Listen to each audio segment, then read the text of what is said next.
I've never really told anyone about what happened to me when I was 9 years old.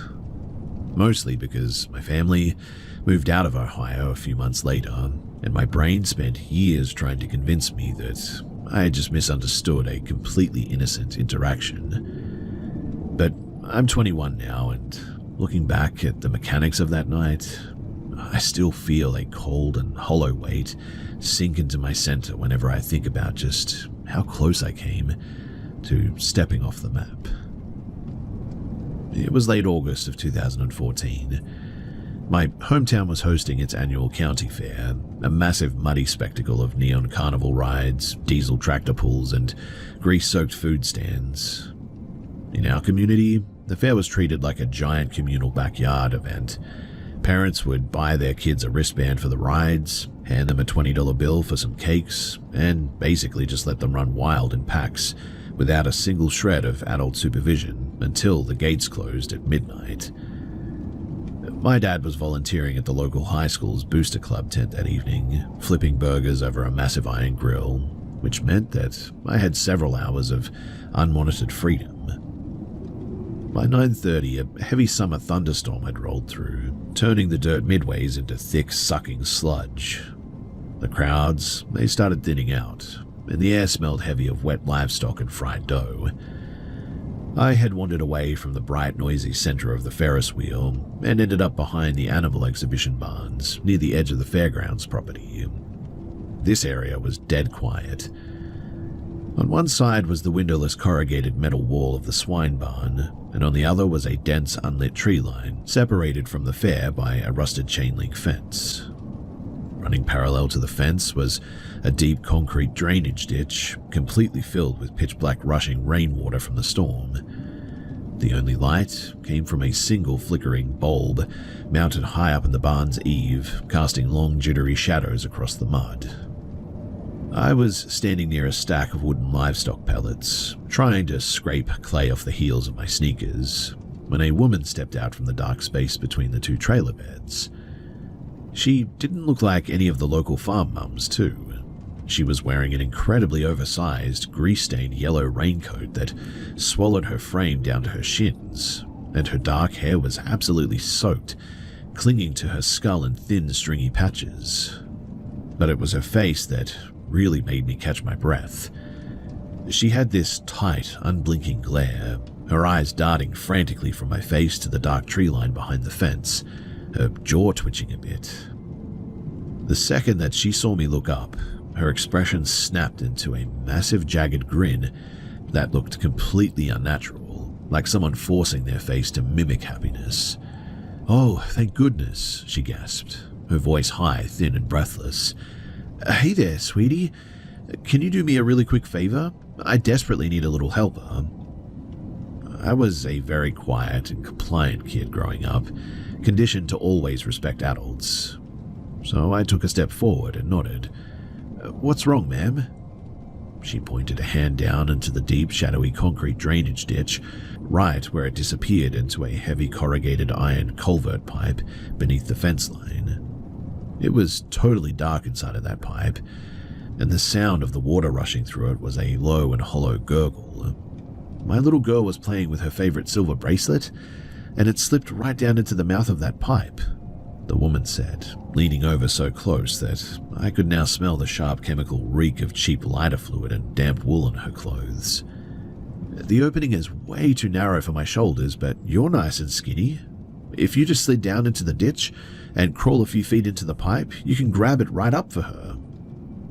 A sudden powerful wave of revulsion hit me so hard that my mouth went completely dry. My body was giving me a massive primitive warning signal before my brain could even rationalize why. I took 2 deliberate steps backward into the light of the bulb, squinting toward the black mouth of the culvert pipe. As I stared, I distinctly heard a wet, heavy boot slide against the gravel inside of the metal pipe, a sharp, distinct scraping sound that definitely did not come from running water. The woman noticed me backing away, and her frantic energy spiked. She reached out, her wet, cold plastic sleeve brushing against my forearm, and her grin stretched even wider. "Don't be scared, sweetie. Your mum is Sarah, right? The one working over at the school booster tent? She asked, her voice turning incredibly fast, almost aggressive. My mother's name wasn't Sarah, mind you. She wasn't even at the fairgrounds that night, in fact. She was back at home with my baby brother. The woman had just glanced at the high school logo printed on my t-shirt and guessed a common local name to try and trick me. Yes, I lied, my voice shaking so hard that I could barely form the word. See? Sarah and I are old friends from church. She lied right back, clapping her hands together in a theatrical hollow gesture. She told me that I could use you to help find it. Tell you what, if you just hop down into that ditch and get that bracelet, I'll take you right over to one of those game trailers and buy you one of those massive stuffed prizes. It'll only take a second, sweetie. Just jump down there. The desperation radiating off of her was terrifying now. She was practically hovering over me, blocking my path back to the main midway. I can't, I blurted out, my chest tightening until it hurt to inhale. My dad told me that I have to come back to the grill right now. He's counting the cash box and needs me to hold the bank bag. The woman's manic, friendly facade instantly collapsed. Her jaw dropped into a flat, dead sneer, and the frantic twitch in her cheek flared up. Her eyes went completely cold with an unhinged, ugly rage. But before she could reach me, a loud burst of laughter echoed from the other side of the barn as two teenagers in muddy boots turned the corner, sharing a box of fries. The second that she saw them, her fake smile slammed back into her face like a mask. "You're such a good little helper," she said, her voice dripping with an artificial venomous sweetness meant entirely for the benefit of the teenagers walking past. "I'll be sure to tell your father exactly how responsible you're being tonight." I didn't reply. I turned around and sprinted through the mud as fast as my legs would carry me, not stopping until I slammed into the wooden counter of the booster tent, catching my breath in the bright, smoky air next to my dad's grill. I stayed right by his side, too, under that fluorescent light bulb until the fair completely shut down. When we were driving home later in his truck that night, the headlights cutting through the dark country roads, I finally looked over at him. "Dad, does a woman in a big yellow raincoat go to our church? The one who said that she knows a Sarah?" My dad glanced at me, confused. "No, Bug, I don't think so. Why do you ask?" When I laid out the entire sequence of events, the drainage pipe, the silver bracelet story, and that heavy, wet scraping sound from inside of the dark iron tube, my dad's face went completely rigid. He pulled over right there on the gravel shoulder, grabbed his phone, and called the county sheriff's department from the cab of his truck.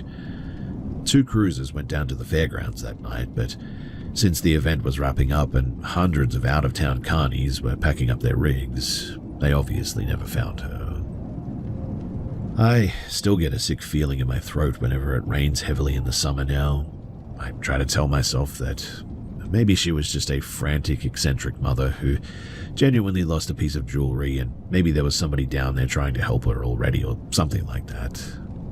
But then I remember the fake church friend, the intense rage in her eyes when I refused, and that unmistakable wet slide of a boot shifting weight inside of the dark mouth of that pipe. I am pretty confident that there wasn't a bracelet in that tunnel at all. There was a second person waiting there in the dark for me, and if I had climbed down into that concrete ditch, I really don't think that I ever would have been seen again.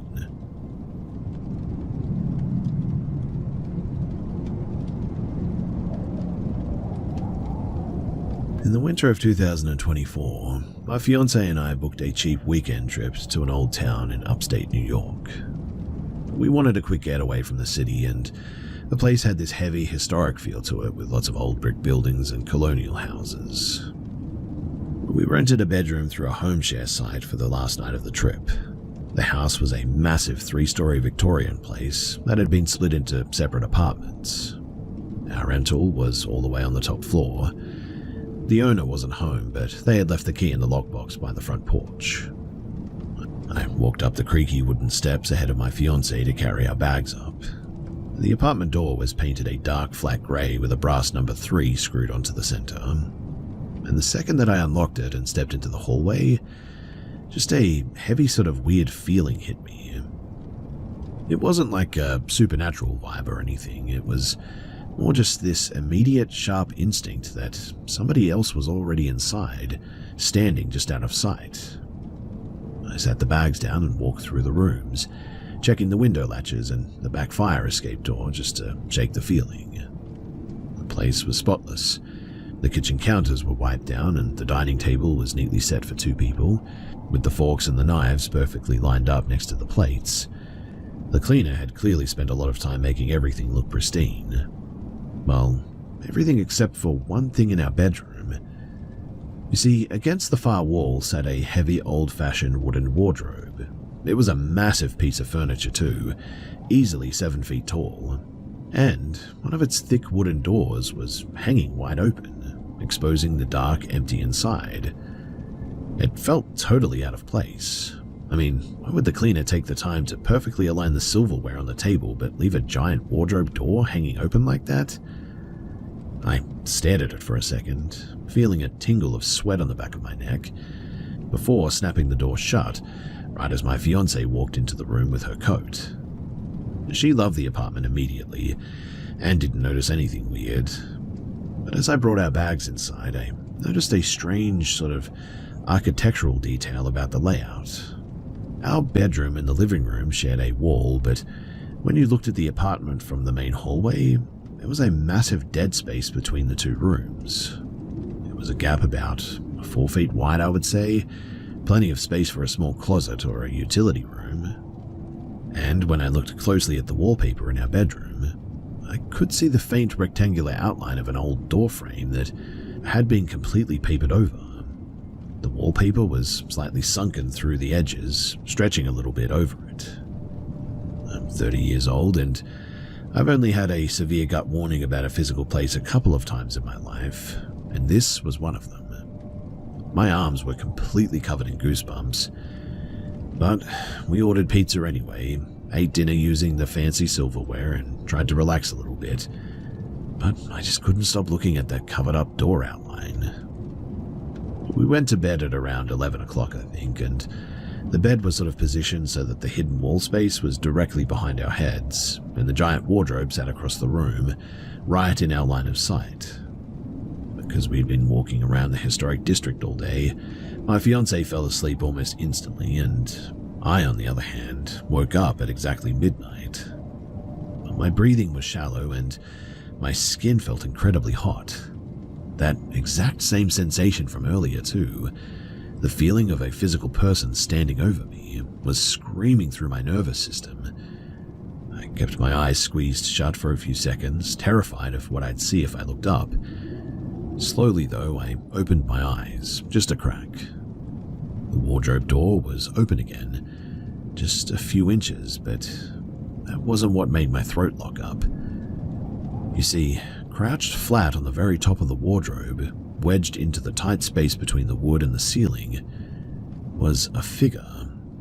It looked like a person wearing a loose white cotton smock, long matted black hair hanging down over the edge of the wood, completely obscuring their face, but I could see 2 stark white hands gripping the edge of the cabinet door, the knuckles completely white, and it was looking right down at the bed.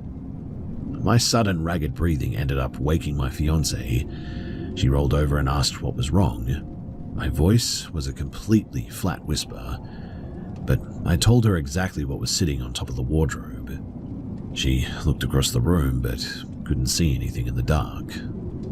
Seeing how badly I was shaking, though, she reached over and flipped the switch on the bedside lamp, and the second that the light hit the top of the wardrobe, the figure, it didn't run or fade away. It just vanished, like a glitch in a video file. Like one frame it was there, and the next it was just empty dust on the top of the wood.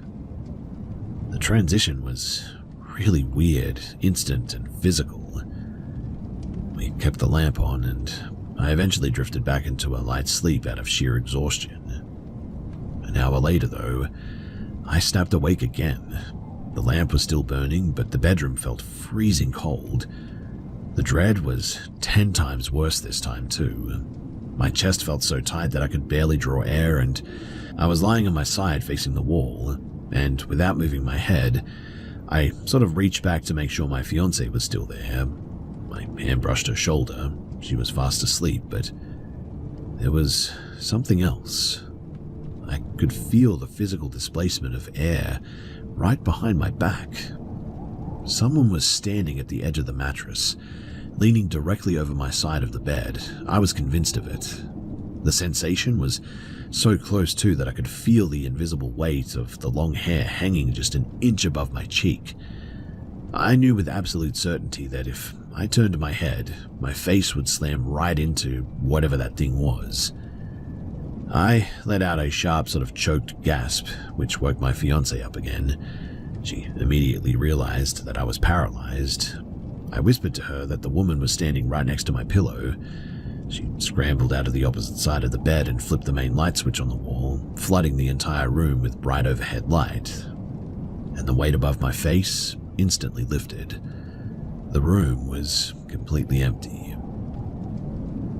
We spent the rest of the night sitting upright with every single light in the apartment turned on. The sun came up at 6 in the morning and we packed our bags and locked the key back in the box without saying a word to each other.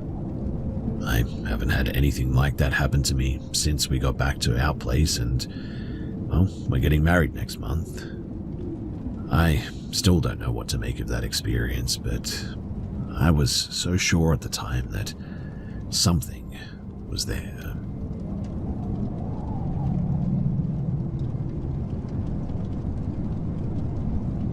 Three years ago, my roommate Elias and I were in that awkward, frantic 2-week limbo between leases. We'd moved our gear out of our old place, but we couldn't get into the new one yet, so we crashed in a generic, cheap studio rental that we found through an app. It was a single open-concept box in a massive apartment complex. The layout was incredibly cramped. You opened the front door and the queen-sized bed was right there to your left practically, maybe 4 feet from the threshold. Straight ahead was a tiny galley-style kitchenette with barely enough room for one person to stand, and then a door off to the right led to a shoebox bathroom. The place felt exposed and hollow, and it sat on the ground floor, right next to the complex's main walkway, so you would constantly hear the muffled sound of neighbors walking their dogs or having muffled conversations on their phones just inches from our single window. Quite honestly, it felt less like a home and more like a transparent cage. Elias was a total night owl though, always up until like 3 in the morning, while I usually knocked out by about 11. I was dead asleep too when I felt a hand clamp down hard on my shoulder and sort of jerk me up. It wasn't a nudge, it was a violent, urgent pull, and Elias was sitting bolt upright next to me. He was completely rigid, his eyes locked in a dead-eyed stare at the kitchen doorway. He didn't look like he was having a nightmare. He looked like he was watching a live-action event. I sat up, my heart sort of jittering for a moment. Elias, what's wrong?" He didn't blink. He just whispered, "Someone just walked in." I looked at the front door and it was bolted shut. I looked at the floor space between the bed and the kitchenette. "What? Who? Did you hear somebody come in?" "I didn't hear a sound," he said, his voice terrifyingly flat. "I was staring at my phone and a man just walked through the front door. He walked right past the bed, within arm's reach of us, and stepped into the kitchen over there." Elias is the most detached, non-reactive person that I had ever met. He's the kind of guy who wouldn't even flinch if a car crashed through our fence. To see him that pale and locked in made my stomach drop out of my body. I reached into the nightstand, grabbing a hunting knife that I kept in my gear, and climbed out of my bed. My hands were shaking so hard that I could barely grip the handle, but the apartment was so small that if somebody was standing in the kitchen, we were basically face to face. I took one step, cleared the bed, and lunged toward the kitchenette. I slammed my hand onto the wall switch, flooding the space with light, but nothing. The cupboards were shut, the trash can was empty. I I pushed the bathroom door open and it was just as silent and empty as the rest of the room. I stood there in the middle of that tiny sterile studio, holding a knife and feeling like a complete idiot in the quiet. I turned back to Elias, expecting him to be relieved or embarrassed. He was still staring at the kitchen floor, his expression never changing. He just gave a small, resigned shrug. "I know what I saw," he said. He wasn't trying to argue with me. He just seemed to have accepted it. And it was that absolute cold certainty is what really terrified me more than the initial grab even. I spent the next hour dragging the heavy dresser away from the wall, checking the floorboards and feeling around the perimeter of the doorframe. I was looking for loose panels or crawl spaces or a hidden entry point like something out of a horror movie, but I was exhausted and my hands wouldn't stop shaking and I didn't find anything. But I also didn't feel safe enough to close my eyes again that night. We hauled our gear out of there at 6 in the morning, the second the sun hit the parking lot. And I still have no idea what happened. Sometimes I tell myself that Elias fell into a micro-sleep while scrolling and must have had a hallucination that bled into reality, but other times when I'm lying in my current apartment, I remember the look on his face and the way that he didn't even try to convince me. He just knew that somebody had walked right past our pillows. Whether it was a physical intruder who knew a way in or something that didn't follow the laws of our reality, I'm just glad that I didn't actually see what he saw.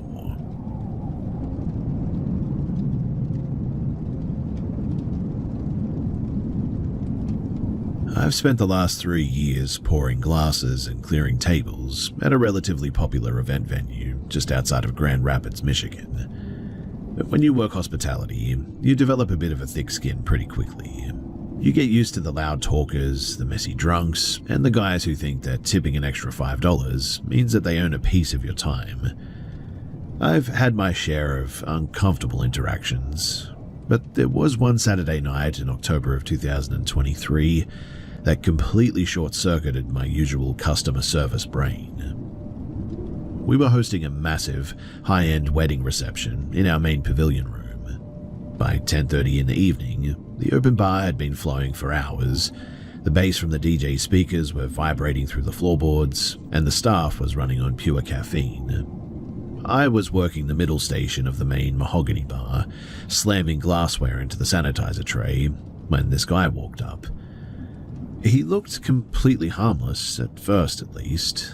Maybe early 30s, clean-shaven, wearing a tailored navy suit that probably cost more than my monthly rent.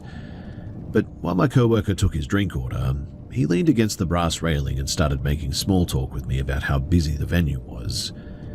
He was charismatic, sharp, and actually made me laugh a couple of times. He asked if I was the house manager running the floor, which felt like a weirdly specific question, but I just shrugged it off and pointed to my custom brass name tag. "Ah, Clara," he said, reading the print. Then, without any warning or shift in his expression, he reached his right hand completely across the bar top, palm up, inches from my apron. "Look at this," he murmured. Because we'd just been joking about the chaotic kitchen staff, I honestly assumed he was about to show me a deep scar from a glass breakage or a weird burn from a catering tray or something. He kept his eyes locked on mine and said, "Hold it."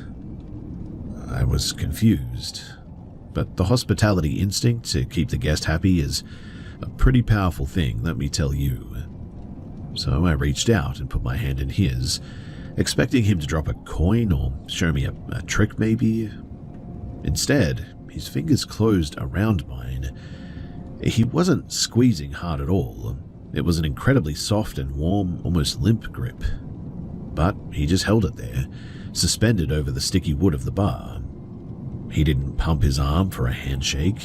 He just kept his skin pressed against mine, tilted his head slightly, and said, "Feels right, doesn't it?"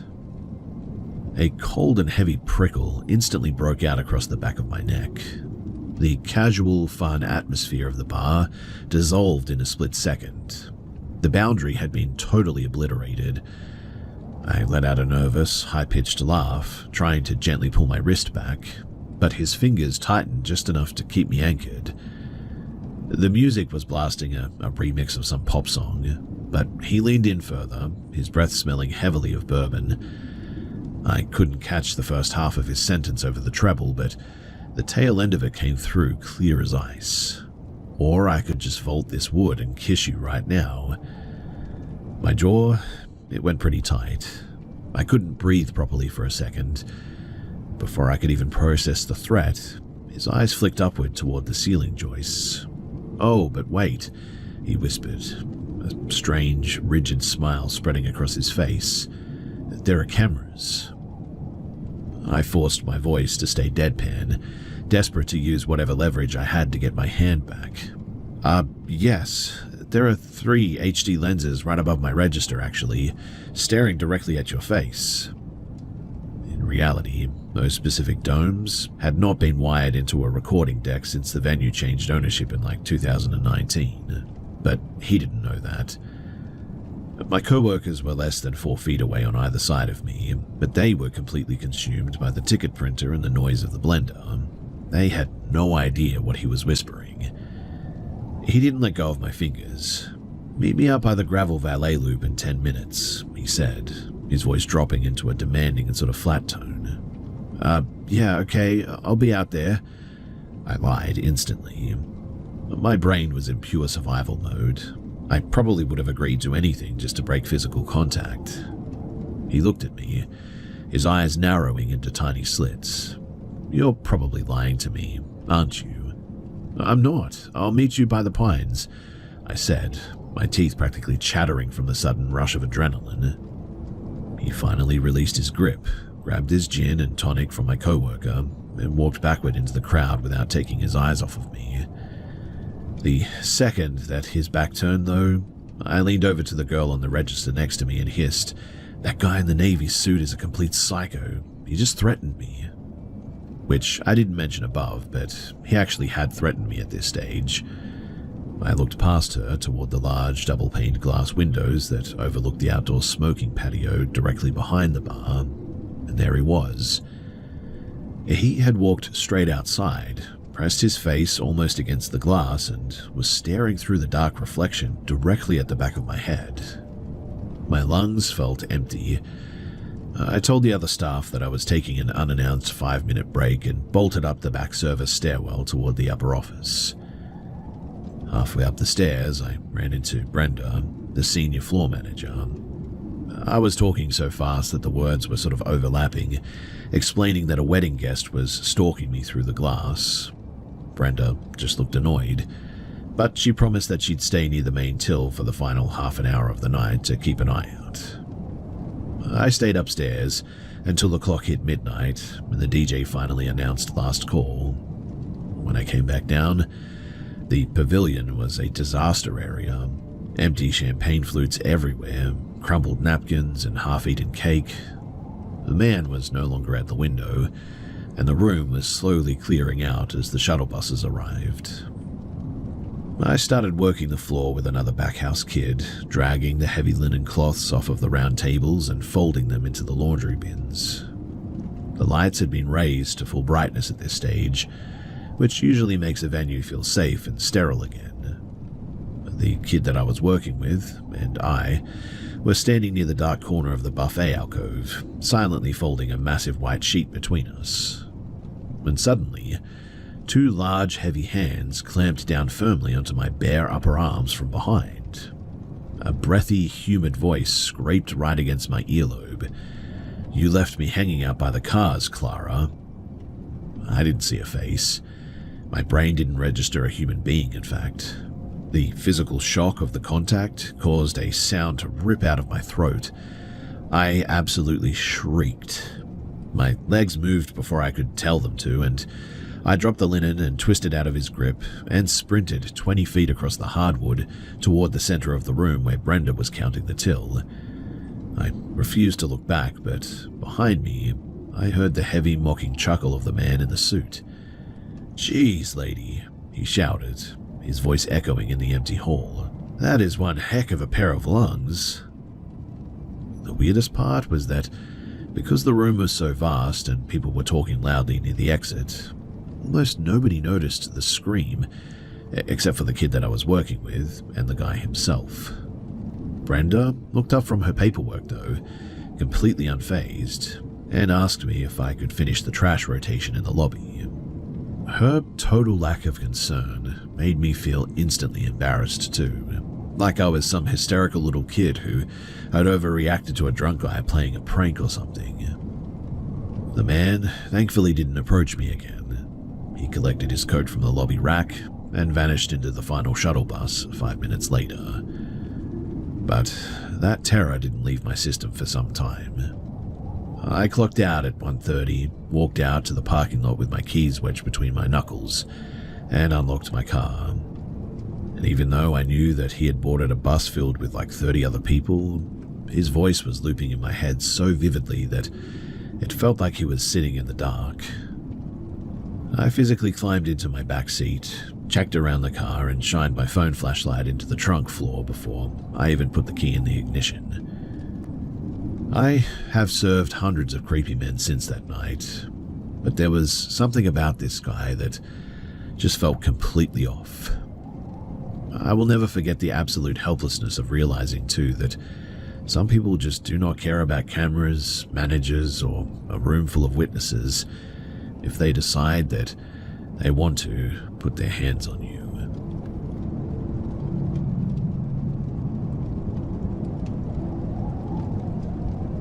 I'm 20 years old now, but this happened around 2015, back when my family lived in a hollowed-out timber town in the Pacific Northwest. The kind of place with one flashing yellow light, an old lumber co-op, a tiny volunteer fire station, and a dirt lot chevron. Because the population was barely triple digits, our parents had this deep, stubborn illusion of safety. They thought that nothing could happen in a town where everybody knew your granddad. It was a suffocatingly hot July afternoon as well, and my 12-year-old cousin, my 9-year-old friend, and I decided to set up a folding table at the end of a long gravel driveway to sell some homemade popsicles and some sweet tea to passing loggers. Because my cousin was 12, our parents considered her the responsible adult in charge while they drove an hour out to the nearest Walmart for some supplies. Around 8 o'clock, the sky was getting dark, the air was dead quiet, and we were counting our quarters into a metal cookie tin, getting ready to pack it in, when a rusted primer grey sedan pulled off the asphalt. The car didn't park by the table as well. It pulled completely onto the grass shoulder, its engine idling with a heavy broken knocking sound. The second too that the car stopped, my friend's cattle dog, a pretty big 60-pound blue heeler that usually slept through literal thunderstorms, snapped awake. The hair along his spine stood straight up like a wire brush, and he let out this low, vibrating growl from the back of his throat that I had never heard him use before. A guy opened the driver's door and stepped out. He was tall, thin, and had a shock of bright curly orange hair. What struck out immediately, though, was his shirt. It was a crisp neon blue charity t-shirt that said, "Support local youth" in big block letters, but it looked brand new, almost like it had just been pulled out of plastic wrap. He had his left hand rammed deep into his jean pockets, and his right hand was hovering awkwardly at his side. My 9-year-old friend, completely oblivious, smiled and asked if he wanted a sweet tea. The man didn't answer. He just stared at the three of us, his eyes moving from our faces down to the cash tin on the table.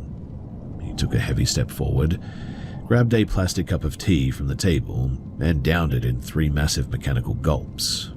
Then he slammed the empty plastic cup onto the wooden table so hard that it cracked down the middle. By now, the healer was going absolutely berserk. He was straining against his chain, his teeth bared, frantically lunging forward toward the man's left pocket. Without a single trace of anger on his face, completely expressionless, the man lashed out his boot and kicked the dog squarely in the ribs. The dog let out a sharp yelp and scrambled back under the porch stairs. My cousin's face went totally pale, but my friend and I were so young and sheltered that we just froze, completely unable to process why a nice charity man would do something like that. The man looked back at us, his jaw twitching. "I don't actually care about the tea," he said. His voice was incredibly flat, like he was reading off of a script. "Oh," my cousin said, her voice dropping an octave. "Okay." He pointed a long, pale finger across the two-lane highway toward the edge of the woods, where the collapsed blackened ruins of an old Methodist parsonage sat behind an overgrown briar patch. The place, it had been gutted by a fire in the 90s, I think, and was totally abandoned, choked with weeds and warning signs. "My vehicle's alternator is failing," the man said, staring directly at a 9-year-old. "I need to plug my portable diagnostic scanner into a high-voltage exterior outlet. I see an old utility pole over by that ruined parish across the road. Let's all walk over there together right now and see if the breaker box still has live power." Even at 9, I was obsessed with my dad's garage tools, and I knew for a fact that you couldn't just plug an automotive scanner into a standard wooden utility pole, and there wasn't a live wire within a mile of that charred old lot anyway. He took another step around the table, his left hand still buried deep into his pocket, pressing into the fabric in a way that looked heavy and angular. "Come on, show me the way across the grass." My 12-year-old cousin didn't hesitate. She stepped right between us and the man, grabbing the collar of my shirt. "Actually," she said, her voice remarkably loud and steady, "my older brother just got home from his shift at the state prison, and he's inside cleaning his hunting rifles. Let me go grab him from the kitchen. He's a mechanic. He'd love to come out here and look at your engine." The shift in the man's demeanor was instantaneous. The second that she mentioned an adult male inside the house, his fake polite posture just evaporated. He didn't say another word, in fact. He spun on his heel, threw himself back into the driver's seat of the grey sedan, and slammed the door. The tires tore up the grass shoulder as he violently reversed back into the highway and sped off toward the edge of town. Our parents weren't going to be home for like another 2 hours, so we went inside and we locked the deadbolts and all the doors, but because we were stupid, bored kids, the confinement made us restless after 30 minutes. So we convinced ourselves the danger was gone, so we decided to walk the quarter-mile down the gravel shoulder to the Chevron station to buy blue raspberry slushies. The sun had completely set by the time that we had reached the gas station lot. The overhead canopy lights were buzzing loudly in the dark, and as we reached the glass doors, I noticed a vehicle parked in the furthest unlit corner of the lot, right next to the kerosene tank. It was the grey sedan. The engine was cut, and all 4 windows were rolled completely down. Inside the car, the man was sitting perfectly still in the dark, but he had changed out of his bright blue charity shirt. He was now wearing a thick, black, heavy-duty hoodie. He had the hood pulled so far down over his brow and the drawstrings yanked so incredibly tight that his entire skull was encased in the black fabric. The only thing visible through the tiny pinched open of the hood was his bright orange hair bursting out of the top like a flame, and the pale, grinning reflection of his teeth. It was horrifying to look at. He was staring directly through the side mirror, seemingly at us. The moment that our eyes met his, he let out this horrific, high-pitched wheezing laugh that sounded like a wet throat clearing itself, accompanied by a wide, rigid smirk. He didn't move his head. He just slowly raised his right hand, which was now holding a heavy black tire iron, and tapped it against the inside of the steering wheel. My cousin didn't even say a word. She lunged forward, grabbed the fabric of my t-shirt and my friend's collar in her fists, and yanked us backwards so hard that we nearly hit the gravel. "Run," she choked out. I have never felt my legs move like that in my life before or since then. We didn't run back toward the empty house, mind you. We bolted straight down the middle of the dark asphalt highway, our sneakers slapping against the yellow lines, screaming at the top of our lungs. We ran 3 solid blocks too, until we saw the green glow of a county sheriff's cruiser idling outside of the local Grange Hall. We practically threw ourselves against the driver's side door of that police car too, sobbing and screaming about the man with the orange hair and the tire iron. The deputy was incredibly patient. He threw us into the back seat, turned on his high beams and drove straight back to the Chevron. The corner by the kerosene tank was completely empty now though. The man was gone.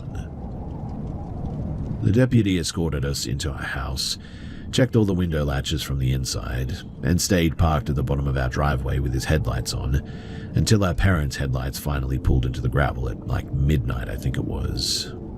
They got a bit of a stern talking to from that police officer, which I was thankful for because after that, things changed a bit. But I still think about that support the youth shirt all the time, and how perfectly he had calculated that disguise to target 3 naive kids sitting by a gravel road like that. But more than anything, I remember the heavy angular weight shifting in his pocket when he tried to get us to walk into those dark woods. I know with every single cell in my body that if my cousin hadn't have lied about the brother inside, we would have been dragged into that patch, and the cookie tin full of quarters, it would have been the only thing left at that table.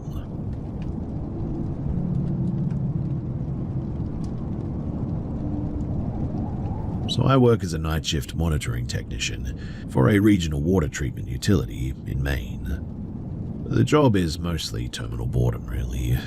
It's a vast brick and corrugated iron facility situated about 4 miles outside of town, surrounded by nothing but pine forest and marshland. On any given night, too, I'm the only human being within miles of this place, responsible for logging fluid levels and checking pipe pressures every few hours.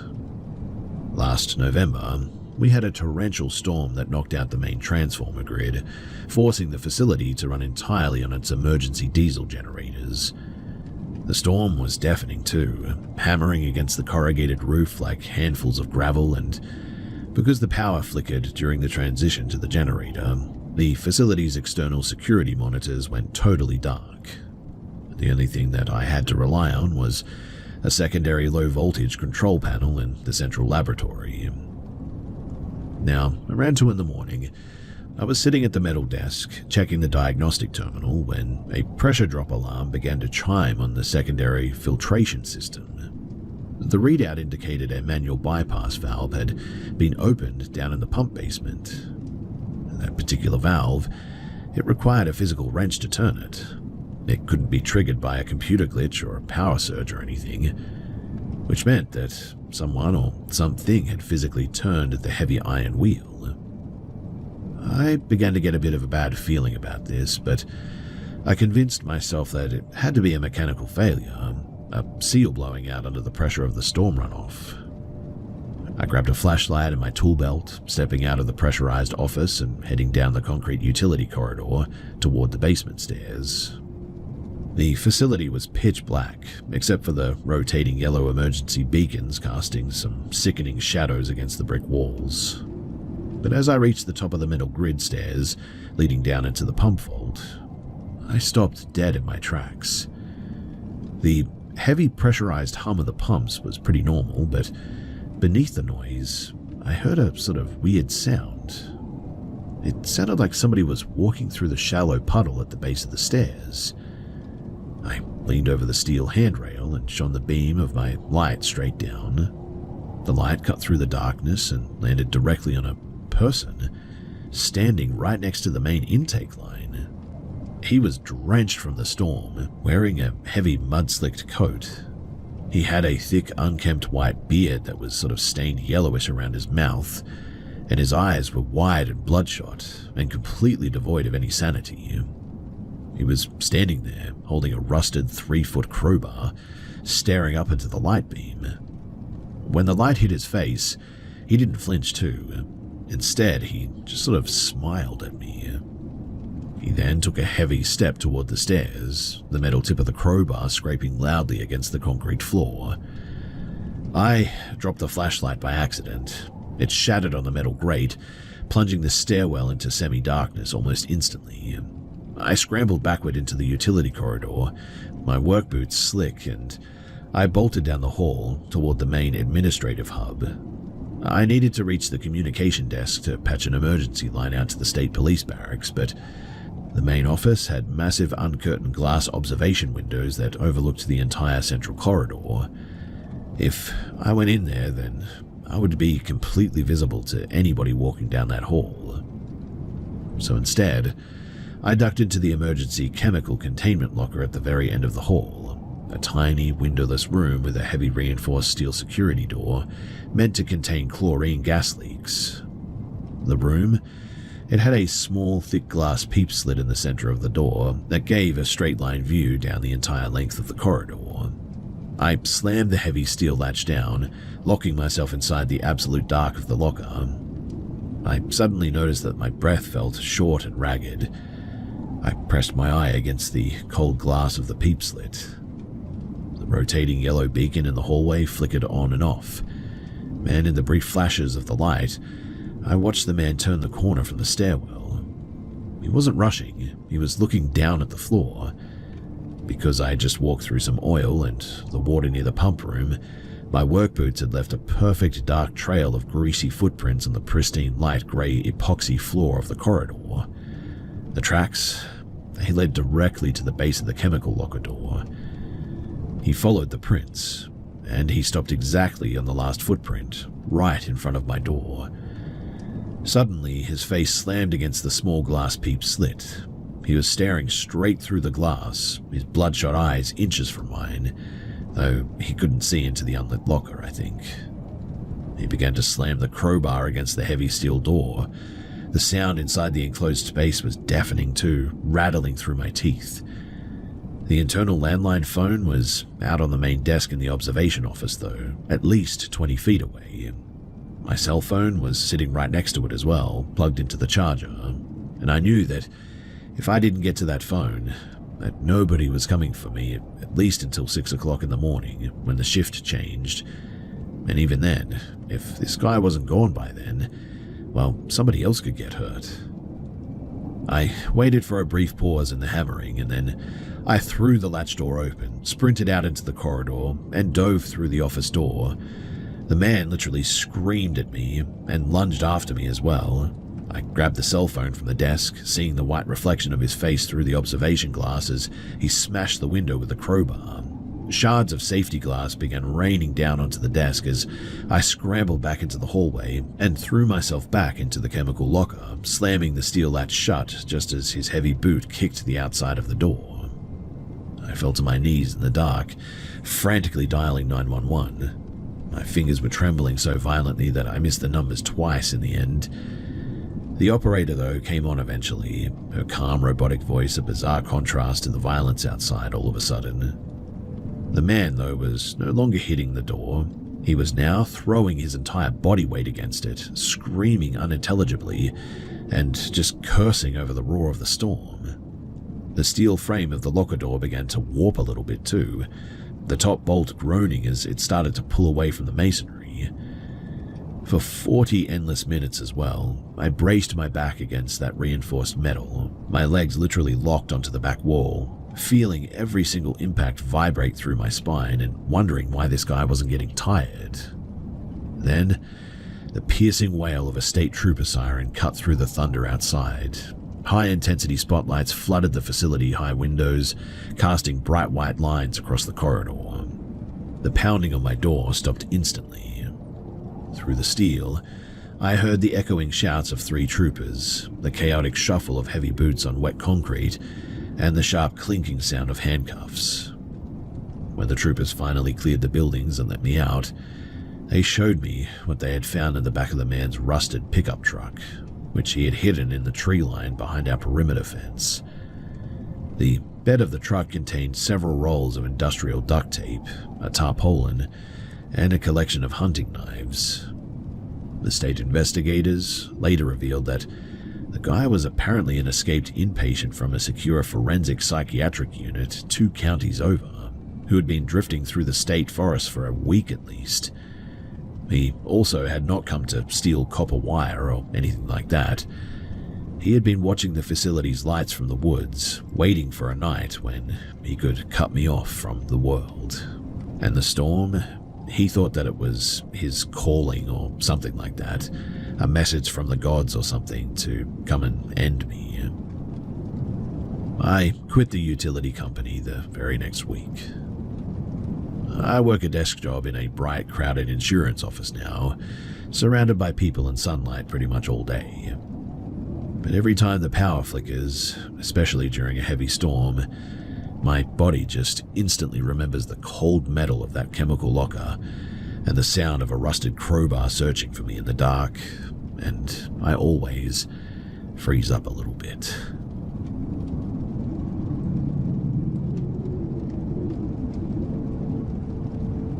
So I work as a seasonal hand on a commercial salmon trawler, running drift nets out of a bleak, wind-scoured port in Prince William Sound, Alaska. It's hard, isolating work, and the guys who stick around for more than 2 seasons are usually running from something. Debt, ex-wives, or just the noise of the lower 48. 2 winters ago, though, I was crewing with a veteran deckhand named Isaac. He was in his late 40s, a massive quiet guy with leathery skin who lived entirely out of a canvas duffel bag. When he wasn't on watch, Isaac didn't drink or play cards like the rest of the crew. He sat in the lower berthing quarters, reading heavy, grease-stained textbooks on deep-sea biology, archaic maritime superstitions, and old Norwegian folklore about the Draugr, the spirits of drowned sailors or something, supposed to haunt the kelp beds or something like that. He didn't talk much though, but when he did, he spoke about the ocean like it was conscious, a breathing neighbor that was actively watching us through the hull. It was mid-November, and we were tied up at a rotten timber fuel dock near an unpopulated inlet, waiting out a massive North Pacific gale. The rest of the crew had taken the skiff into a settlement 5 miles away to hit the taverns, leaving Isaac and me alone to monitor the bilge bumps. Around 3 o'clock in the morning, the wind died down to a low, hollow whistle, and I was up in the wheelhouse, making coffee when Isaac came up the ladder. He sat on the bench, completely expressionless, staring out into the black, oily water of the bay. He told me that 20 minutes prior, he had been down in the narrow mechanical crawl space right beneath the forward bait lockers, a cramped iron-ribbed compartment where the auxiliary bilge lines run. It's a dead and freezing space that smells of diesel and old salt. While he was checking the pressure gauges, the heavy counterweighted steel latch on the primary bait locker apparently slowly lifted itself. The heavy lid swung open against the bulkhead with a dull clunk, stayed upright for 5 seconds, and then dropped shut, the latch clicking back into place. Most guys would have assumed a rogue swell had rocked the hull or the hinges were loose or something. But Isaac didn't blink. He told me that he stood up in the narrow space, his head pressed against the cold iron deckheads, looked directly at the corners of the locker room, and spoke aloud into the noise of the generator. "I know the displacement changed when we loaded the winter diesel," he said into the dark. "If you're going to foul the lines, just do it now while the tools are out." He said the air in the compartment instantly turned heavy, dropping 3 or 4 degrees until his breath plumed white in the flashlight beam. He leaned against the iron bulkhead and said, "If you're just shifting with the tide, scratch the hull. If you're something else, give me a real weight." The second the words left his mouth, a sound tore through the auxiliary exhaust pipe right next to his ear. He described it as an agonizing, heavy rattling sound, like a grown man thick with seawater trying to draw a breath through fluid-filled lungs. It was a suffocating, choking wheeze that vibrated directly through the iron plate that he was leaning against. Then the engine room went completely dead silent again. When I asked him, shivering in the bright light of the wheelhouse, if he thought the ship was haunted by the guy who had been overboard off the stern 2 seasons ago, Isaac just shook his head. He had this unsettling, flat calm in his eyes that made the skin on my forearms tighten up. "It's not a ghost," he murmured, his voice completely level. "It's just the ballast." He explained that old fishermen in the northern ports believe that when a wooden vessel spends 40 years soaking in deep cold water, the iron and the timber eventually absorb something from the dark floor of the shelf. They call it the unseen freight, a secondary weight that hitches a ride in the hollow spaces between the fuel bladers and the keel. They don't belong to the dead. They're just ancient physical things that consider the dark, wet interior of the ship to be their territory, and they violently resent a new crew coming in and changing the draft. At least, that's what he told me. We finished the season 3 weeks later. Isaac took his canvas duffel, caught a ferry, and I never saw him again. But I haven't been back on a commercial boat since then, too. The terrifying part of that night, though, wasn't the sound in the pipe or the locker lid moving on its own, as he said it did. It was the fact that Isaac, he just wasn't afraid at all. He lived with that heavy, choking rattle in the dark for so long, I guess, that he just treated it like nothing more than a leaky valve.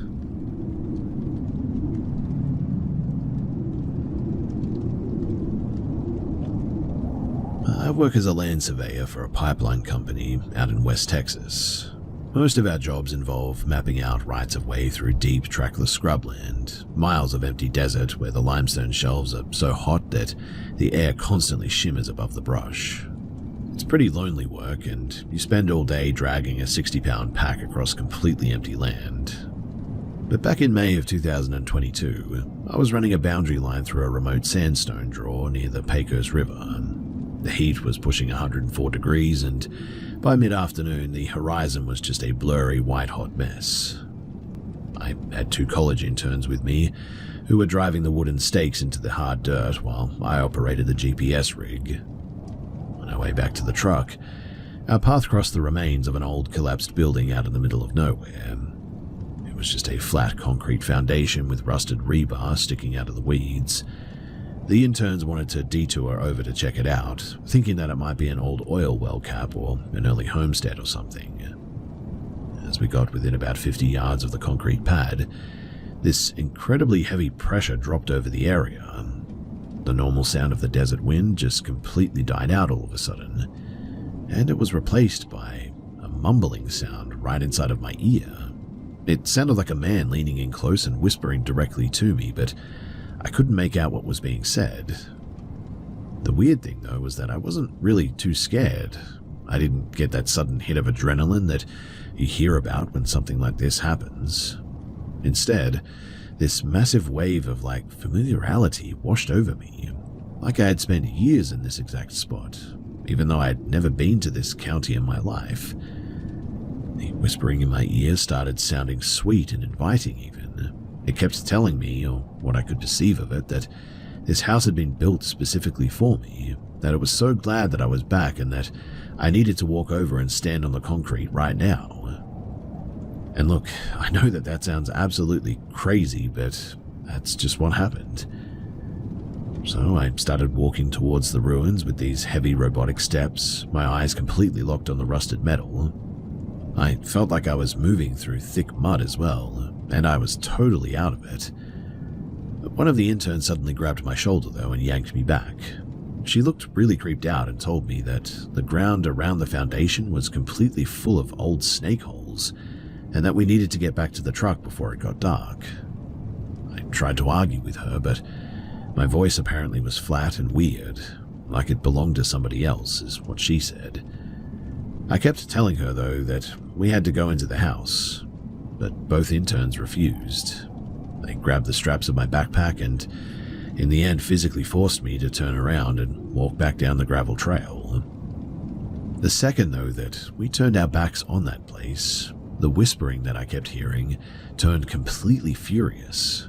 I felt this sharp, heavy pressure press right into the palm of my right hand as well, like a cold, rough hand had reached out, grabbed my fingers, and was trying to squeeze them to lock me in place. I kept dragging my boots forward, crying out that I had to go back, while the pulling of my hand got so hard that my knuckles actually popped.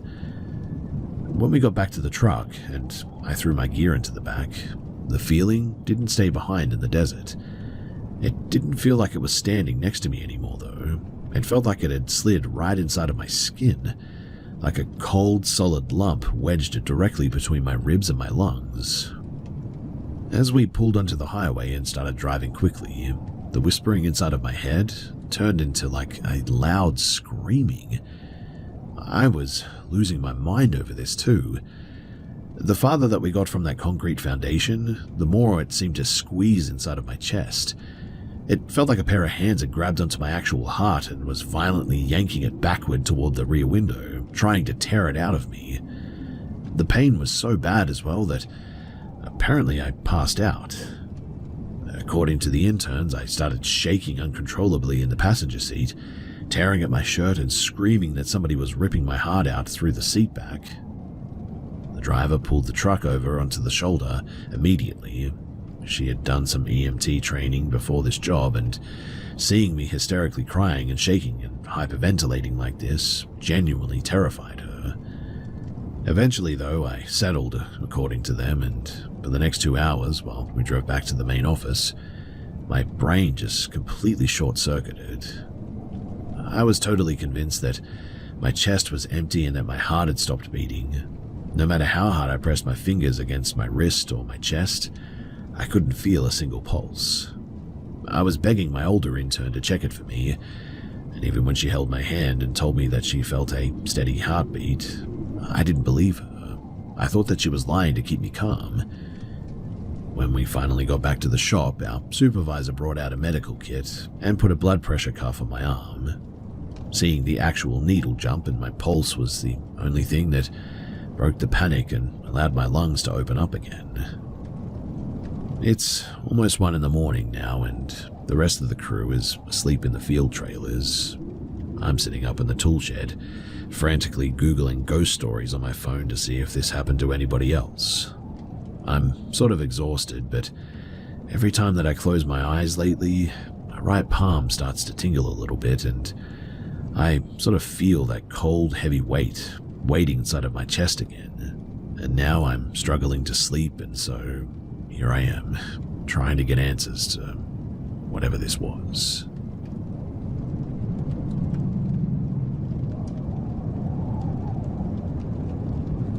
In the summer of 2018, my buddy and I were driving across eastern Oregon on our way to a music festival. Around 2 o'clock in the morning, our old vehicle started overheating, forcing us to pull off the main highway onto this pitch-black gravel turnout right next to an old abandoned pioneer cemetery and a collapsed wooden hall. There was absolutely no cell service here, no street lights, and nothing but miles of empty sagebrush around. We were sitting on the hood of the car, waiting for the radiator to cool down, when we heard this bizarre noise coming from the dirt road further up the hill. At first, it sounded like it was a mile away, just a sort of crunching of the gravel, dozens of low, muffled murmurs, and the distinct sound of a massive crowd shuffling through the dark. But it kept moving in a straight line toward our car. It sounded exactly like a huge line of people, walking shoulder to shoulder in the dark, coming from the old hall and heading straight toward the cemetery gates. There had to be 50 or 60 people moving together in the pitch black like that too. And then, right where this sound was coming from, was an old rusted farm flatbed. But it wasn't moving right. Instead of bumping and rattling over the deep ruts in the dirt, like a heavy wooden wagon should, it just sort of glided smoothly through the darkness without making a single sound. There was no rev of the engine, no creaking from the axle, no wheels turning in the dirt, just a massive heavy shape sliding effortlessly through the dust. My buddy was looking through his phone camera, trying to use the digital screen to see if he could amplify the moonlight and catch a glimpse of what was coming down the road. My friend got this instant violent wave of nausea all of a sudden. He sort of scrambled backward over the windshield, jumped into the passenger seat and slammed the lock down. I dived into the driver's seat right behind him and I locked my door. We peeled out of there pretty quickly and neither of us looked out the windows or touched the doors for like the next hour, even though the car cabin got boiling hot. But eventually, by morning, the radiator had cooled down enough for us to limp the car to a gas station, and when we got there, we finally spoke about what the heck that was. Neither of us had any idea as to how to explain any of it, and I've been looking online at forums to see if anyone else has seen anything like this. So if anyone here has heard of anything like this, then please do let me know, because this one has me completely baffled.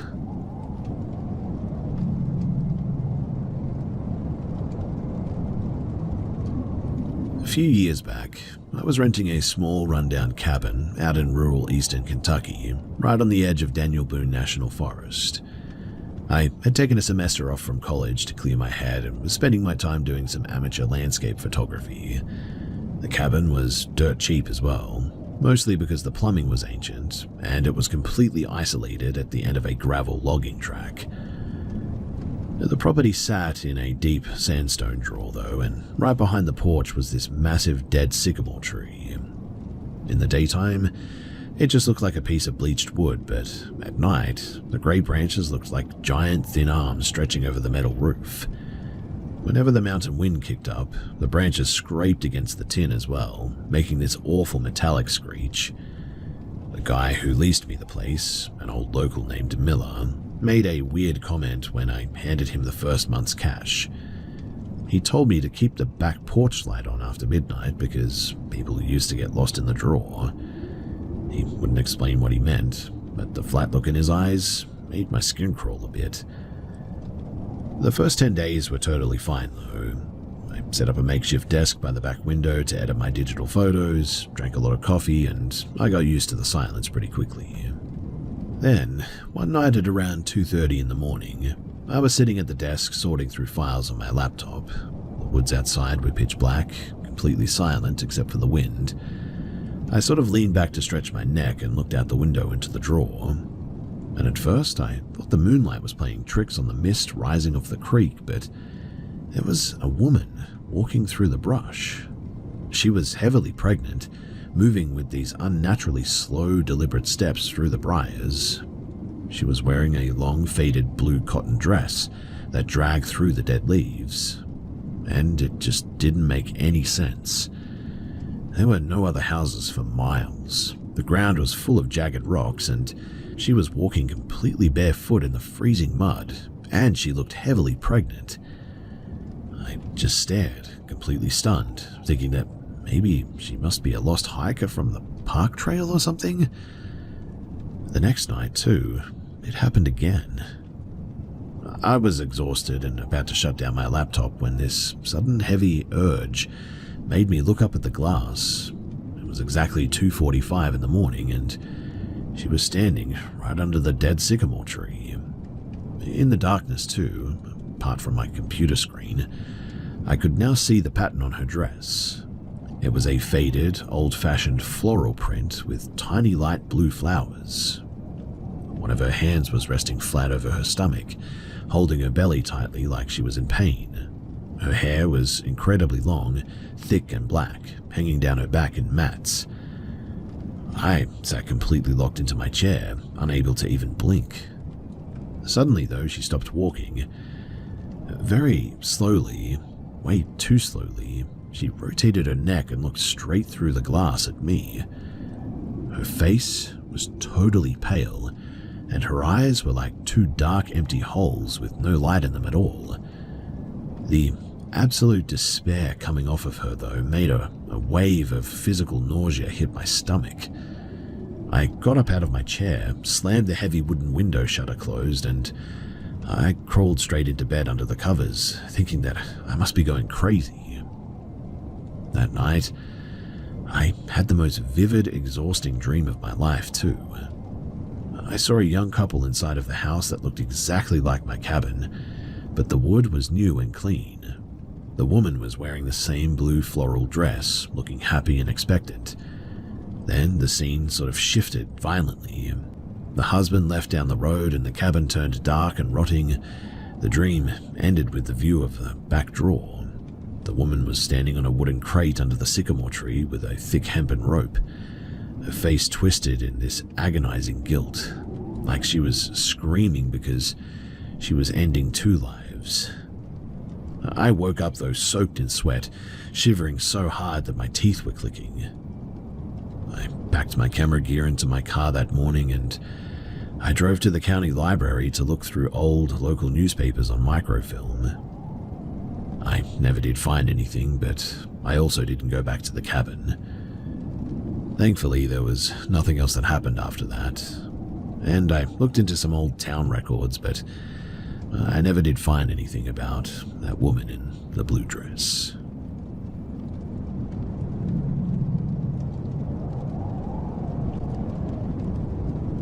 In June of 2017, my dad and a group of 5 other guys, they went down to rural southern Missouri for a 4-day backcountry packing trip through a heavily forested, rugged area near the 11-Point River.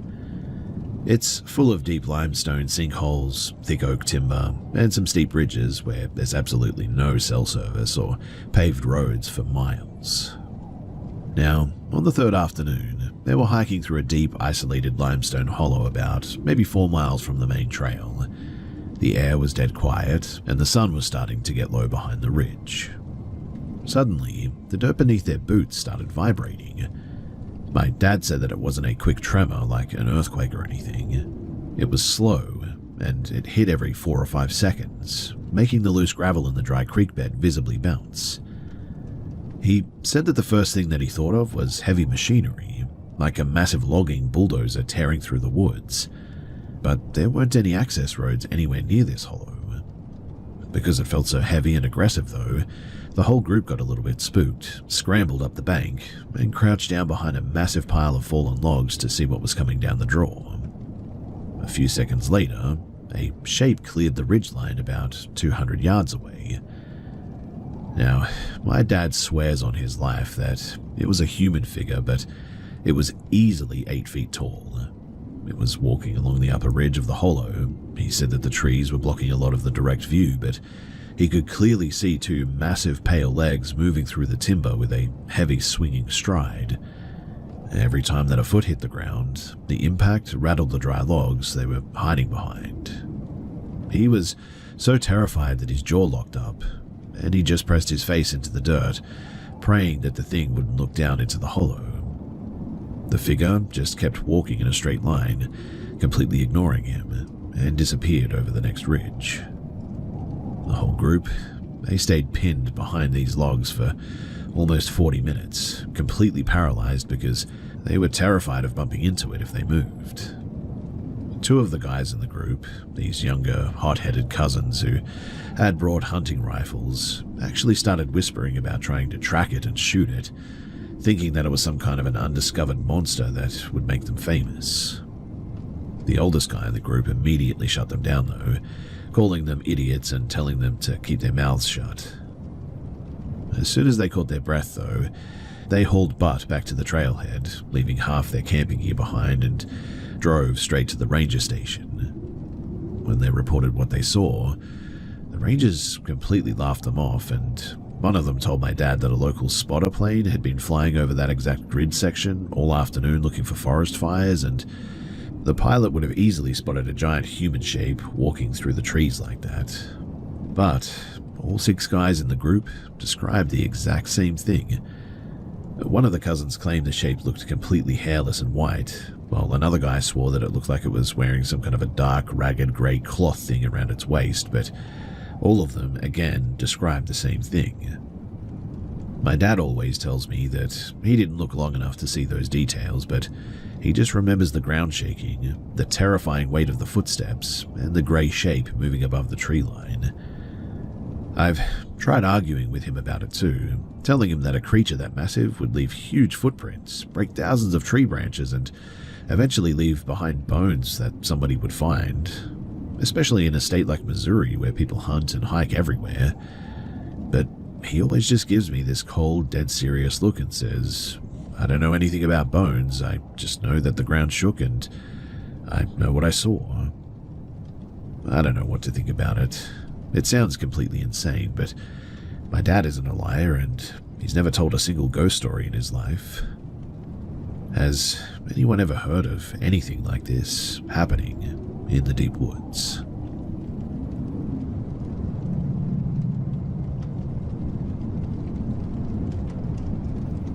In October of 2023, I was driving through southeastern Colorado on my way back from a family visit. Around 5 p.m., I decided to take a bit of a detour to a state wildlife area out in the shortgrass prairie, miles away from the highway. I had read about the place online, and I really wanted to watch the sunset over the plains. By the time that I pulled up to the dirt access lot, the sun was sitting right on the horizon, and the main office trailer was completely locked up for the night. There wasn't a single person other than me there.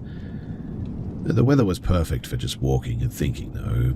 The air was completely still, and it was a beautiful evening. I left my truck parked right in front of the locked gate and started walking down the main gravel trail that cut through the open prairie. After about 5 minutes of walking, I heard a car door slam back toward the entrance. I turned around and saw a dark sedan pulled up right behind my truck. A guy got out and started walking around my tailgate, looking closely at my plates.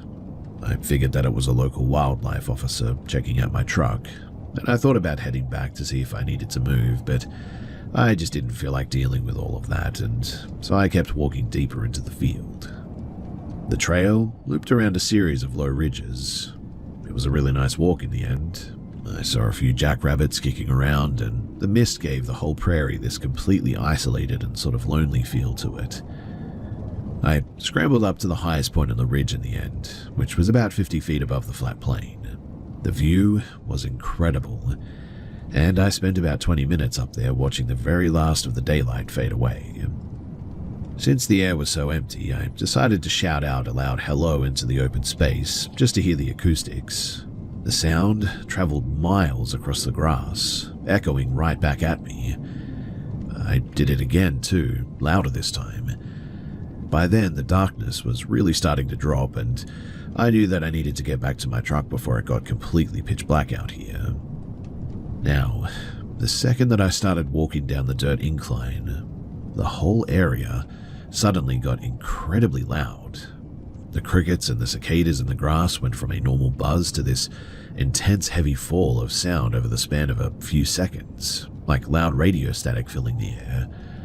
Right after that, an animal started making this bizarre deep howling sound in the bush below the ridge. I stopped on the path to listen for a bit. For the next 2 minutes, the howling kept going. It sounded like a large dog barking at first, but then it would stretch out into this long, agonizing wail that didn't sound right at all. I could point exactly to the patch where it was coming from too. Then, just as fast as it had started, the howling stopped and the whole plain went dead quiet. I didn't want to use my phone flashlight because I wanted to enjoy the natural light, and honestly, I didn't want any park staff to spot me walking around after hours. To save some time, instead of taking the long gravel loop back, I sort of took a direct shortcut across a wide open clearing of shortgrass that led straight to the parking lot. As I was walking through that grass, I noticed a distinct rustling sound coming from the thick bushes on my left. Every time that I took a step, I'd hear something moving in the weeds too. When I stopped to look, the rustling would instantly stop. I tried to tell myself that it was just a deer or a badger keeping its distance, and I kept my eyes fixed straight ahead on my truck. I cleared that area and was out in the complete open flat, about 40 yards away from the parking lot gate. That's when another car came driving down the dirt road from the left, its headlights cutting through the thick fog. And that was the exact moment that I saw something. I caught a movement out of the corner of my eye in the short grass. At first glance, it looked like a tiny dark silhouette scurrying through the dirt, maybe a small feral cat or a raccoon or something. I kept walking, but I did a bit of a double take. The shape was moving incredibly quickly, parallel to the road, chasing after the car's taillights. But as I watched it, the silhouette started expanding. It grew into the size of like a medium dog, and then it stretched out further, getting longer and taller. My brain completely stalled out trying to process what I was actually looking at, when suddenly, its front legs lifted entirely off the ground. The thing stood up on 2 legs and kept running at full speed, its arms pinned tight to its sides. It looked like a massive top-heavy human shape sprinting through the fog, totally motionless from the waist up. It stayed like that for about 5 seconds as well. Then it took this massive, unnatural leap forward. Its limbs spread out wide in midair, and when it hit the ground, it dropped back down onto all fours. It went from like a complete human shape to this 7-foot-long, gangly creature that looked like a cross between a grey wolf and a massive, long-limbed primate. A second car came down the road from behind, and its high beams flashed directly across the open field. The light hit the creature perfectly for a split second as well. I saw light brown, wire-coarse fur, a long, thick tail like a wolf, and a heavily muscled, disjointed body. It was moving with this terrifying mechanical speed too, completely outrunning the car until it vanished into the dark past the road. The whole thing lasted maybe 20 seconds, I would say. I stood there completely frozen in the grass, my head spinning at what I was looking at. It almost looked like 5 different animals sort of all at once, but it didn't look like anything that belonged in those woods. The second that the lights disappeared, the reality of how isolated I was really slammed into me too. I pulled out my phone, dialed my cousin, and told him to stay on the line with me and keep talking until I reached my door. I had to walk straight across the patch of grass where that thing had been just running as well. Those last 50 feet to my truck were the longest seconds of my life, let me tell you. I was convinced that something was about to hit me from the dark fog before I could reach my car, but when I finally hit the key fob and saw the headlights flash, I practically threw myself into the driver's seat, slammed the locks down, and just started breathing in hard and ragged gasps. I tried to explain to my cousin on the phone what I had just seen, but the words sounded completely ridiculous. A dog-man-monkey thing that changed shape in the middle of a flat field. Yeah, I didn't do too well. Anyway, I drove straight to the nearest highway gas station, locked myself in the truck, and I started looking up local legends on my phone.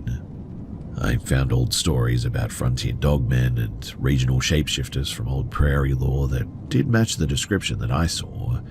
The weird disjointed running style, the car chasing, and the way that the body altered its shape while moving.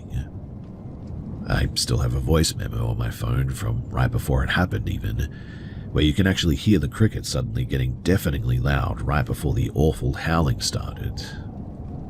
I really don't care what anyone says about tricks of the lights or wild dogs or whatever, because whatever ran across that flat field that night, I'm telling you, it was not normal.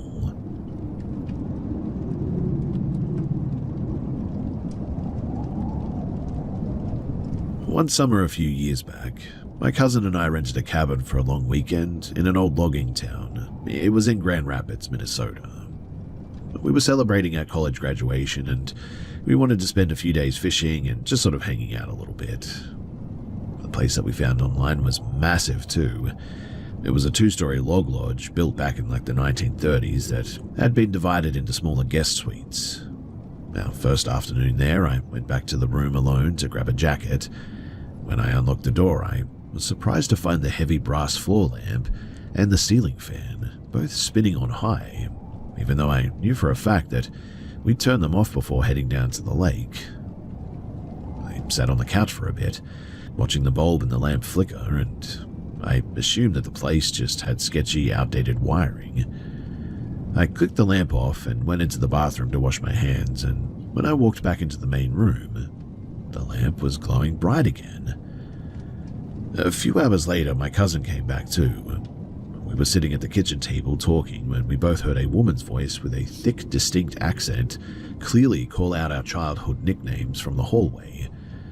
We stopped talking and stared at each other. My cousin muttered, "Did you hear that?" I said, "Yeah, sounds like somebody's right outside that door." I jumped up, yanked the heavy wood door open, and looked down the hallway. It was completely empty, and the screen door at the end of the hall was latched tight. We figured that it must have been a guest in the next suite over, but it really didn't sit right with me. The next day, though, after lunch, we decided to take a quick nap before heading back out to the water, and my cousin was lying on his bed across the room when he suddenly started laughing. I asked him what was so funny, and he told me to stop screwing around and touching his foot. I, though, was lying completely on the other side of the room, under my blanket, and at no point had I touched him. I told him to cut it out and to stop trying to freak me out so that he could sleep, and he sat up, totally serious, and said that something had just grabbed his ankle. I brushed it off, telling him that he must have just been dreaming or imagining things and rolled back over. Not even 10 minutes later, though, I was lying on my back looking at my phone when a heavy suffocating pressure dropped right next to me on the mattress. It felt exactly like a large, solid person had just climbed into the bed beside me, and before I could even react, I felt a distinct physical squeezing grip tighten around my ribs and legs, pinning me to the sheets. I tried to yell out to my cousin, but my throat felt completely tight all of a sudden. I was wide awake, staring directly at the log rafters. I forced myself to take a deep breath, and I said out loud into the empty room, "Hey, get off, leave us alone. We aren't causing any trouble, so cut it out." After about 5 long minutes of that heavy weight pressing into my chest, the air suddenly cleared and the pressure just vanished. The weirdest part of the trip, though, happened on our final night there. We had gone out to a local tavern down the road and got back to the lodge at around midnight, I think. I walked into the main lobby area, heading toward the vending machines, when a man in a heavy dark wool 3-piece suit stepped out of the shadow of the stairwell and blocked my path. He had these massive, old-fashioned mutton chop sideburns, like something straight out of an old 19th century portrait. He stepped right in front of me, looked me up and down, and demanded to know what room I was staying in and why I was walking around the building like this. I told him that I was a paying guest and just wanted a soda, but he kept getting more hostile, stepping closer and telling me that I didn't belong there. I saw the night clerk sitting behind the front desk just 30 feet away, so I yelled out, "Hey, tell this guy I'm in room 4. The clerk didn't even lift his head, though. He just kept staring down at his logbook. At that point, I got completely fed up with this, so I told the guy in the suit that the lobby was a public space and I wasn't showing him anything, and if he had a problem that he could take it up with the staff. My cousin walked in right then and asked the guy if he even worked there. The man just stared at us with this completely flat, angry expression and claimed that he was the manager. I was in a terrible mood that afternoon, so we just turned around and walked back to our suite. Now, the next morning at 6 a.m., we went down to the lobby to check out and grab some coffee. I walked straight up to the same night clerk who had been sitting there the night before, and I asked him, "Why didn't you say anything to that manager guy with the sideburns last night? He was harassing us right in front of your desk." The clerk looked up at me, completely blanked face, and said, "What are you talking about?" I then said, "The guy in the black wool suit from last night, the one standing by the stairs." The clerk shook his head and said, "We don't have anyone on staff who looks like that. I've been sitting at the desk alone since like 10 o'clock yesterday layout, and I didn't see anyone." I looked past his shoulder at the lobby wall. It was lined with old framed black and white photographs of the original logging crew that built the lodge in the 30s. And right in the center of the main photo was a man dressed in the exact same dark wool suit, staring straight at the camera with those identical heavy sideburns. Well, we packed our bags into the truck and we left the key on the counter without saying another word because, well, I really don't know what to think about that.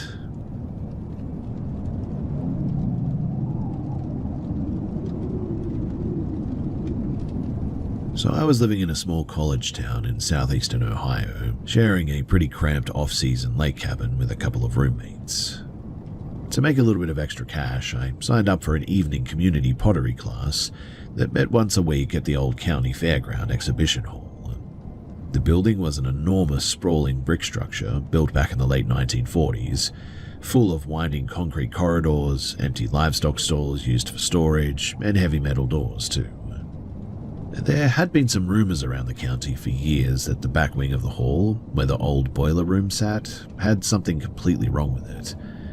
People talked about an odd or aggressive heavy presence that had driven out several caretakers over the decades, or something like that. During our third week of class, though, a girl left the kiln room to go use the vending machines down the hall, and less than 2 minutes later, she came sprinting back into the room, completely hysterical. She was screaming so hard that her breath was catching in her throat, sobbing about a massive shadow-like figure that had been crouched flat against the ceiling at the end of the corridor, staring right down at her. Looking at the raw terror in her face, nobody in the room thought that she was making it up. She dropped the class that night, and one of her friends told us later that she wouldn't even drive past the fairgrounds anymore. Anyway, about a month after that, I had my own encounter, which was terrifying. So I left the pottery studio to find a restroom.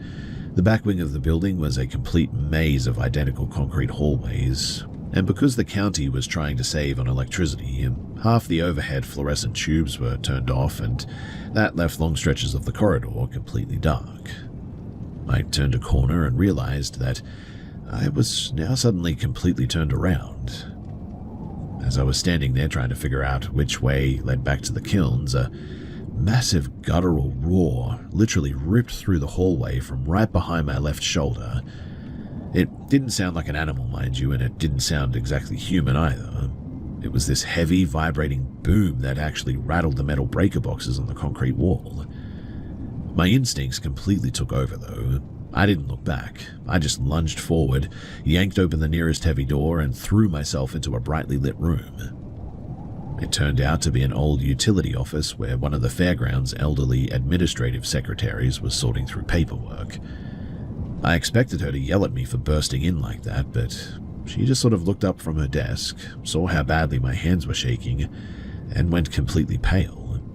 She looked at me and said in a quiet voice, "You heard it, didn't you?" I nodded, my chest heaving, totally unable to speak. She didn't ask any questions. She closed her ledger, stood up, and told me that she was walking me back to the studio. As we walked down the dark concrete halls, she kept one hand clamped tightly over a small silver crucifix on her collarbone, her eyes darting frantically toward the exposed rafters above our heads. I never went back to the fairgrounds after that semester, but the stories about that back wing kept coming. The next year, a local guy told me that he'd apparently been cutting through the fairgrounds late one night after his truck broke down on the county road, and as he walked past the high brick wall of the exhibition hall, he looked up and saw the distinct silhouette of a massive broad-shouldered figure pressed against one of the small windows, nearly 30 feet off the ground, where there weren't any walkways or stairs or anything. There was another incident where a couple of teenagers from the next town over snuck into the old livestock storage bays on a dare, and one of them ran out into the middle of the crowded midway 10 minutes later, completely sobbing and hyperventilating, with the front of his jeans soaked through. He was a pretty big, tough kid who played football for the regional high school, but he was completely reduced to a shaking mess, screaming that something had reached out from the darkness of the stalls and actually grabbed him. I still don't know what to make of that building. I like to think of myself as someone who needs hard proof before I believe in anything strange, but when I remember the physical weight of that roar hitting the back of my neck in the concrete maze of that place, it makes me realize just how little we actually know about what's left behind in the dark.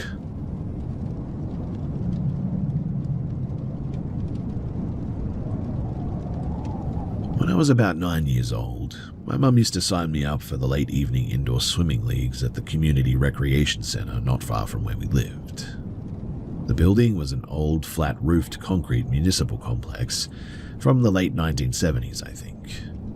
It always smelled like heavy chlorine, damp towels, and wet tiles. The pool area was shaped like a massive T, and the top of the T was the deep diving well. The long stem of the T that ran down into the shallow lanes. Off to the side of the main pool deck, behind a set of glass brick windows, was the old toddler splash pool. because it was January, that side of the room was drained, dark, and completely closed off for the season. One Friday night, around 8:30, my swim heat ended early. My mum was out in the lobby talking to one of the coaches, and my younger brother was already in the locker room. I was sitting on a plastic bench by the equipment bins, shivering in my damp towel, waiting for my mum to come and grab me. The main overhead floodlights had just been clicked off by the lifeguards, leaving only the blue underwater pool lights glowing through the water. I looked up from the bleachers, looking across the damp concrete toward the glass brick wall of the closed toddler room, and sitting right on the edge of the empty tiled splash basin was a young girl. She looked to be about 10, maybe 11 years old, completely out of place, wearing a dark heavy vintage woolen winter coat with a stiff white collar, long grey socks and black button-up shoes. Her skin, though, was incredibly white, almost giving off a faint matte glare that illuminated the blue tiles directly around her feet, but left the rest of the dark room completely black. Her hair was solid, unnatural, silver white, cut into a perfect straight heavy bowl cut that stopped right above her eyes. Her mouth, it was hanging open just a tiny fraction, like she was completely congested. But her eyes were the part that made me really freak out. They were huge, way wider than any normal kid's eyes. They weren't human. They were a bright yellow, glassy sort of green, with thick vertical black slits for pupils, exactly like a cat's eyes. She wasn't blinking, she was just staring straight through the glass bricks directly at my bench. My 9-year-old brain just completely freaked out. In that weird, stubborn way that kids handle being terrified, I also decided that if I just walked over to the drinking fountain by the locker room doors, which meant walking directly past that glass wall, everything would go back to being normal. So I stood up on the cold concrete and took a step forward. The second that my bare feet hit the wet tile, this bizarre sound started echoing off the walls.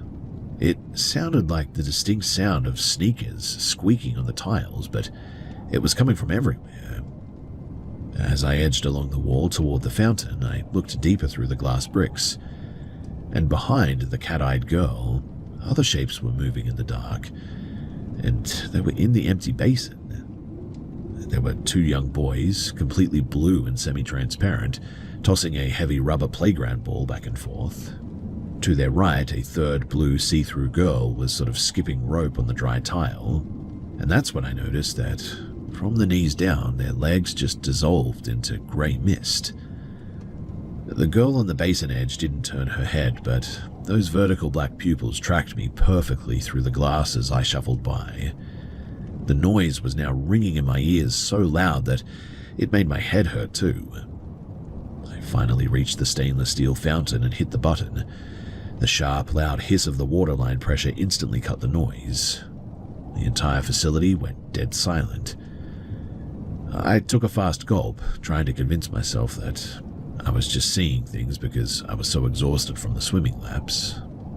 I let go of the button, and the moment that the water stopped running, that same heavy sound came back again, screaming into my ear, louder than before. I snuck a look over my shoulder.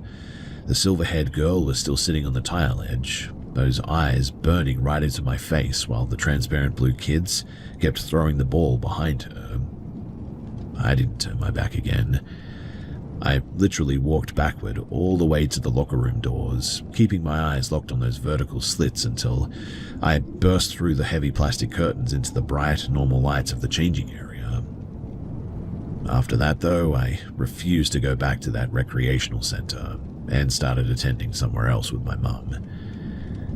In the end, too, they ended up tearing the old pool wing down a few years later. But to this day, whenever I hear the squeaking sound of sneakers, my skin just absolutely crawls.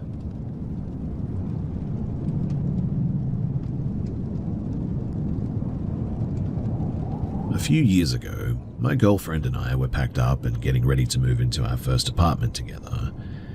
The house that I was leaving was a completely normal, 2-story colonial, split level, built in the early 2000s. It wasn't some ancient historic property or anything, just a standard drywall and siding suburban home, really.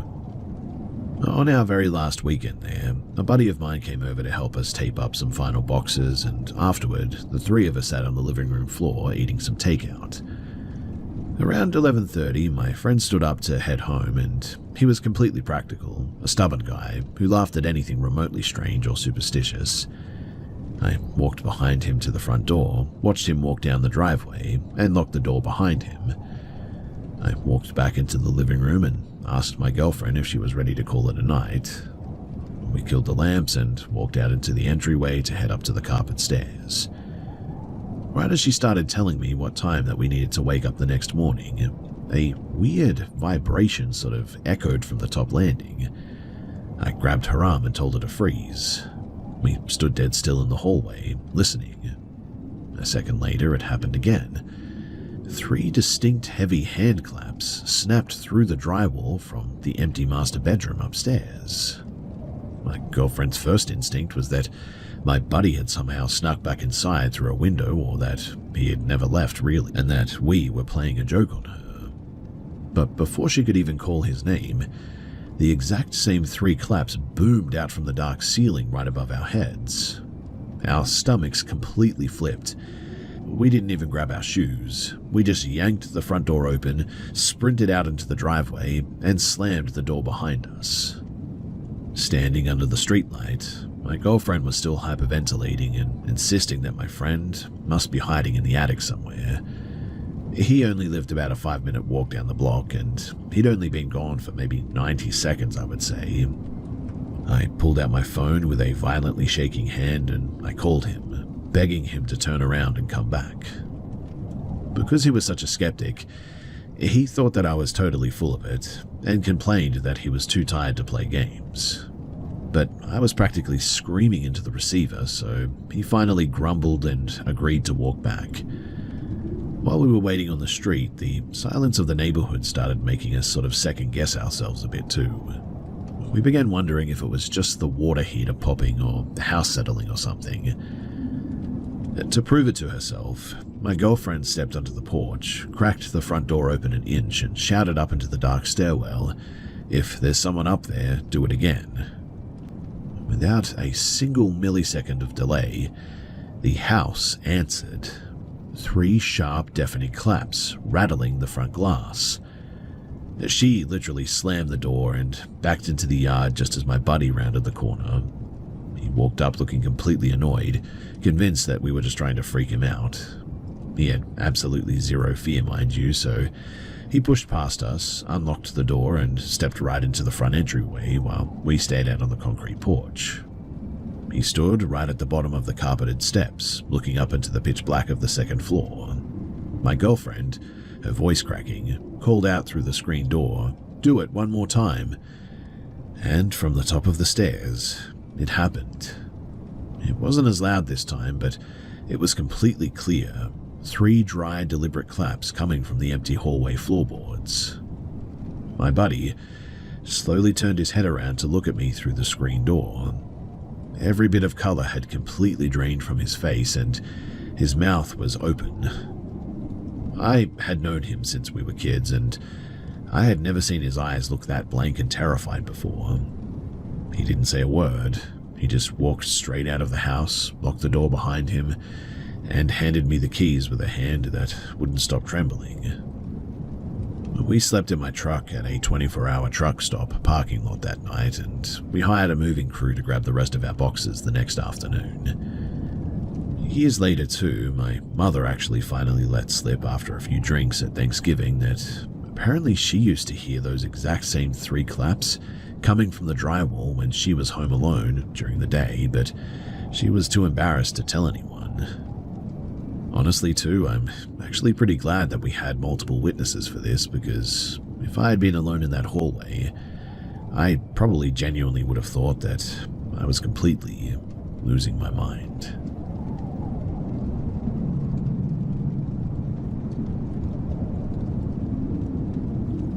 Back in 2023, I was completely overwhelmed. My marriage had abruptly ended in a messy, exhausting divorce, and right as I was trying to find a new place to live, my older sister fell severely ill with a chronic respiratory condition. She lived alone in a small, damp rental townhouse in New Jersey, so I packed 2 suitcases and moved into her living room couch to help manage her medications and take care of her full time. Almost the exact day that I unpacked as well, the layout of that townhouse started feeling just suffocating. My sister, who was confined to her upstairs bedroom most of the day, kept complaining about a weird scratching sound inside of her walls. She said that she could hear a low, flat voice muttering her name from the vents as well, and I tried to stay rational, telling her that she was just having vivid dreams from the heavy steroids that her doctor prescribed, but I was secretly a little bit scared of breaking down myself, I guess. Then, less than a week later, it was my turn. But the worst part was that it actually happened at 1 p.m. on a bright, sunny Tuesday. I had finished running a load of laundry down in the basement and walked up to the second floor to check if my sister needed any water. The sun was streaming directly in through her bedroom window, hitting the carpet, and the moment that I crossed the threshold, my jaw sort of locked tightly, because standing right at the foot of her mattress was a woman dressed in an oversized black winter coat. I could see her face perfectly in the daylight. Her skin was a dull, waxy gray, and her eyes were absolutely huge, wide open and bulging forward so far that it looked like the lids couldn't possibly close over them. She was staring directly at my throat too, which was weird. I completely froze, losing the ability to draw air or even make a sound for a moment. Out of pure frantic survival instinct, I think, I slammed both hands over my eyes and started repeating a random childhood prayer out loud, my voice shaking uncontrollably. I stood there blind for a full 60 seconds, and when I finally dropped my hands, the space by the mattress was empty. My sister was still resting quietly. 2 nights later, though, the physical escalation started. I was on the living room pull-out sofa downstairs. The house was dead quiet, and as I was drifting into a deep sleep, I noticed a thick, solid mass or something of shadow standing near the television at the foot of the bed, and it wasn't moving. Out of nowhere, though, a violent force literally yanked my ankles. Something completely invisible grabbed my skin and dragged me toward the bottom of the sofa with massive force.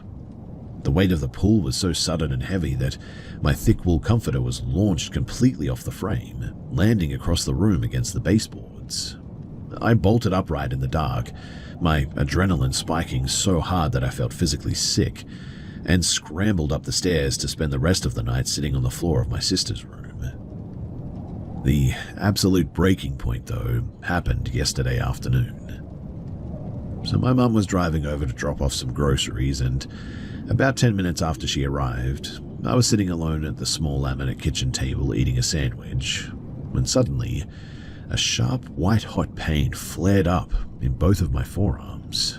It felt exactly like 2 massive, heavy hands had clamped around my wrists, squeezing the bone with immense pressure. I could actually feel the distinct hard shape of individual fingers boring into my tendons. And the second that I heard my mum's tires crunch on the gravel driveway outside, I threw that kitchen door open and ran into the yard, sobbing completely hysterically. I told her that I couldn't step back inside that frame, that I needed to pack my things and leave the state immediately. She grabbed my shoulders, trying to get me to breathe, and asked what had happened. When I told her about the pressure in the kitchen, she reached out and pulled back the sleeves of my sweater. Both of our faces went totally pale. Deep, dark purple bruises were already rising on the skin around both of my wrists. You could perfectly track the symmetry of 2 large hands pressed deep into the flesh and my skin. "It's my ex," I choked out, completely losing my mind on the lawn. "He's doing something. He told me that I'd never get away from him. He's using something to track me down." But my mum gripped my face tightly, looking right at me. "No," she said, her voice dropping. "Your ex-husband is 3 states away. This isn't a person. This is something else. Something entirely malicious it seems.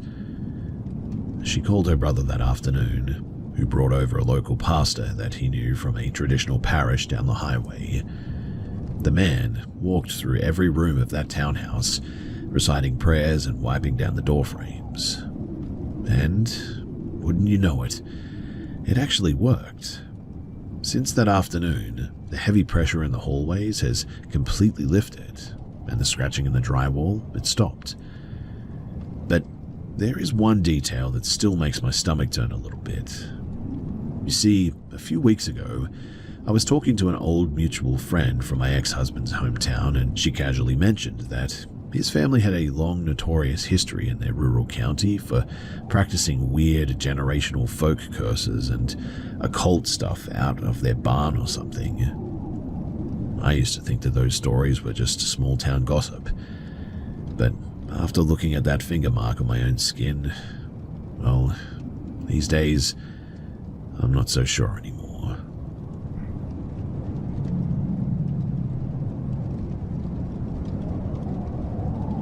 In 2018, my mom, my twin sisters, and I were on a driving trip through eastern Pennsylvania, checking out a bunch of historical spots and local antique markets.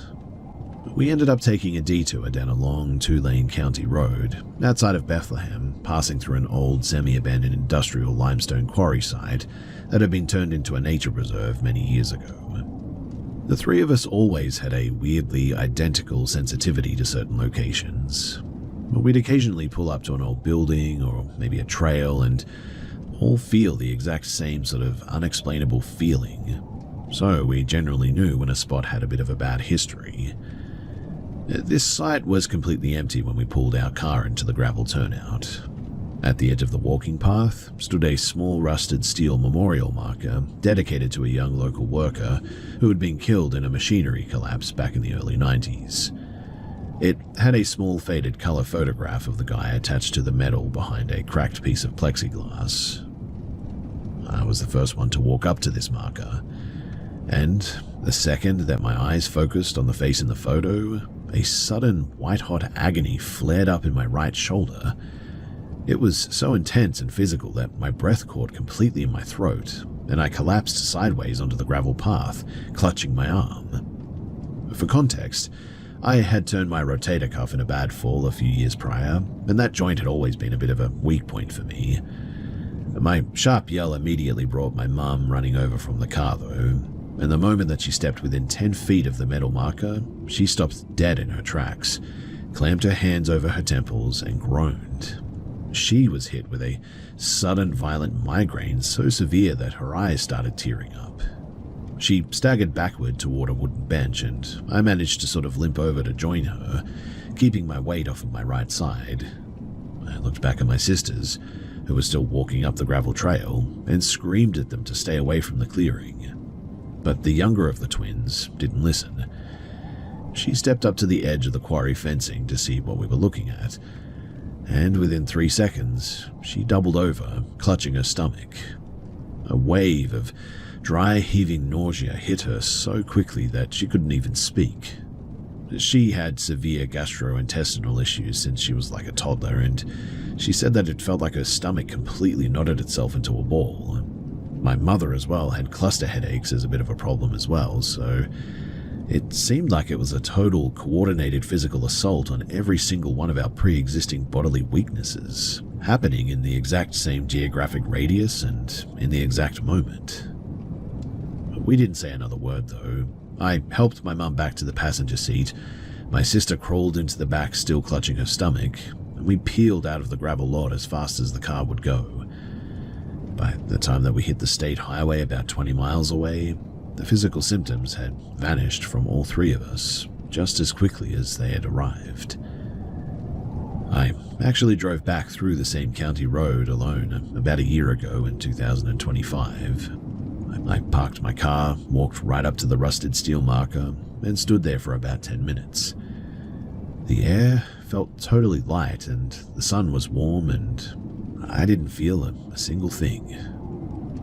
Whatever heavy, hostile energy had been anchored to that gravel clearing had completely broken loose and, well, seemed to have moved on.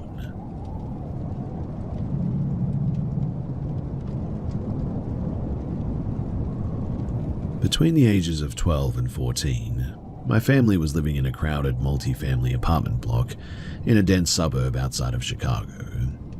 My bedroom was a narrow, low-ceilinged room at the very back of the flat, right up against the service stairwell. It was a pretty stressful, volatile period in our house too, and looking back, the environment in that room felt really hostile from the day that we moved in.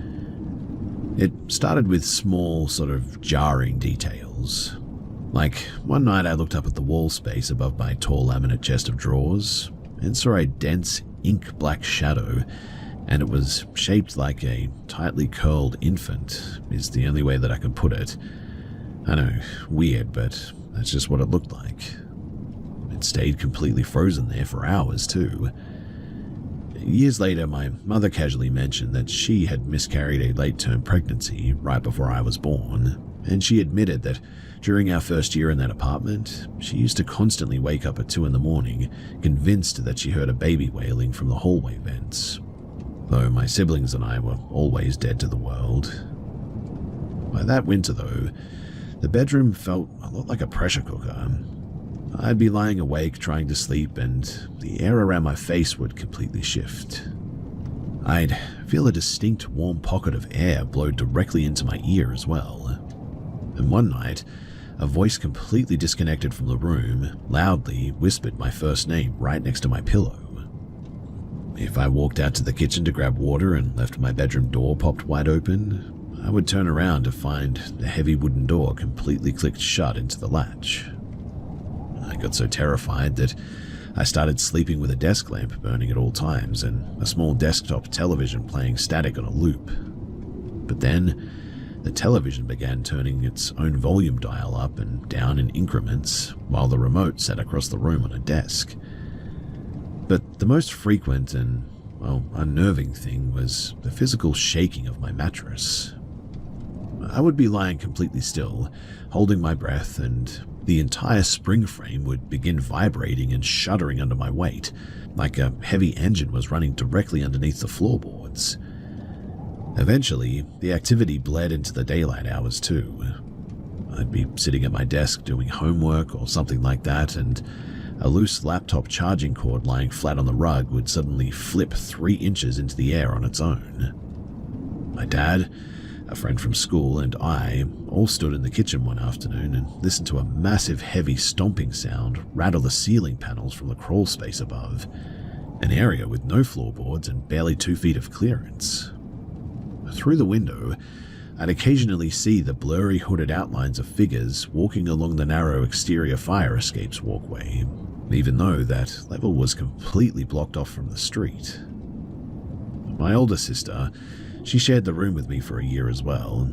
She was a total pragmatist and never claimed to see the heavy shadows or anything, but she did admit that the air in the corners made her skin crawl a little bit, and she watched the heavy window curtains sway and snap back and forth when every single glass pane was locked tight against the winter wind one day. Anyway, when I turned 15, I moved into the smaller box room down the hall, but the physical sensations only got heavier. I started experiencing severe, terrifying bouts of waking paralysis. I would wake up from chaotic nightmares, completely locked into my own body, unable to even lift my chin, watching the room grow unnaturally dark. And every single night, without fail, that heavy vibration in the mattress would start up again, a shuddering that absolutely terrified me now. Now I'm in my late 20s. I live in a regular modern apartment complex in the city, but the mattress vibration has recently started up again over the last few weeks. I've been going through an incredibly stressful, emotional, draining situation with someone in my personal life, and I'm barely getting 3 hours of broken sleep a night. When I was a teenager, I actually went to a clinic to see a neurologist about the shaking, convinced that I had some kind of inner ear disorder or a neurological glitch or whatever. They ran a battery of tests as well, but every scan came back completely clean, and I've never had any history or diagnosis of clinical sleep or mental health disorders or anything. Because the physical shuddering in the mattress always returns during periods of intense emotional stress, It makes me look back at that entire chaotic childhood apartment with a lot of questions.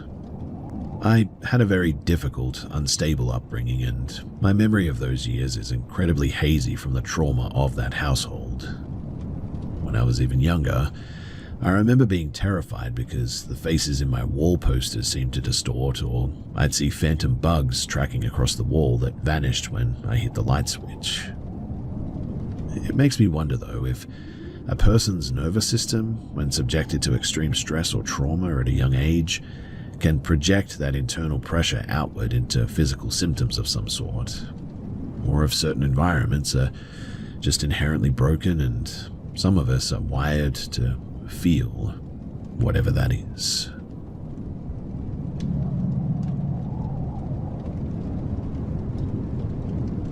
This happened when I was 4, so I don't remember all of the minor details, but my mum does, and we kind of trace back this whole thing when I suddenly got reminded of it because of, well, other stories here.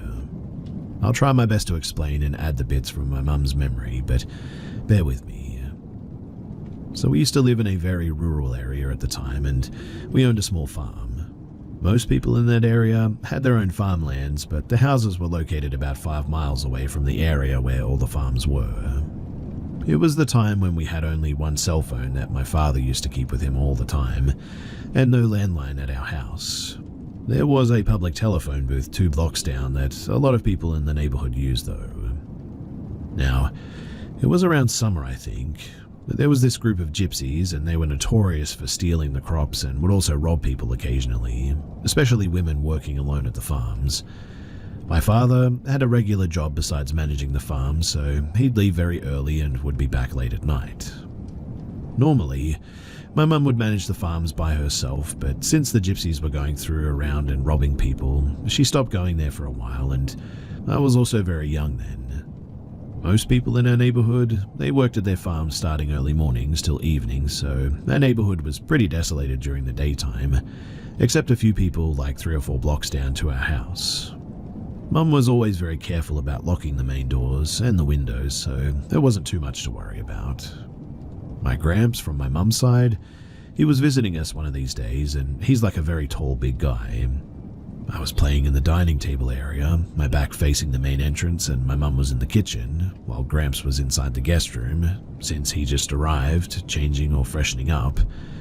The thing though is that my mum forgot to lock the main entrance after Gramps came in and had no idea about it.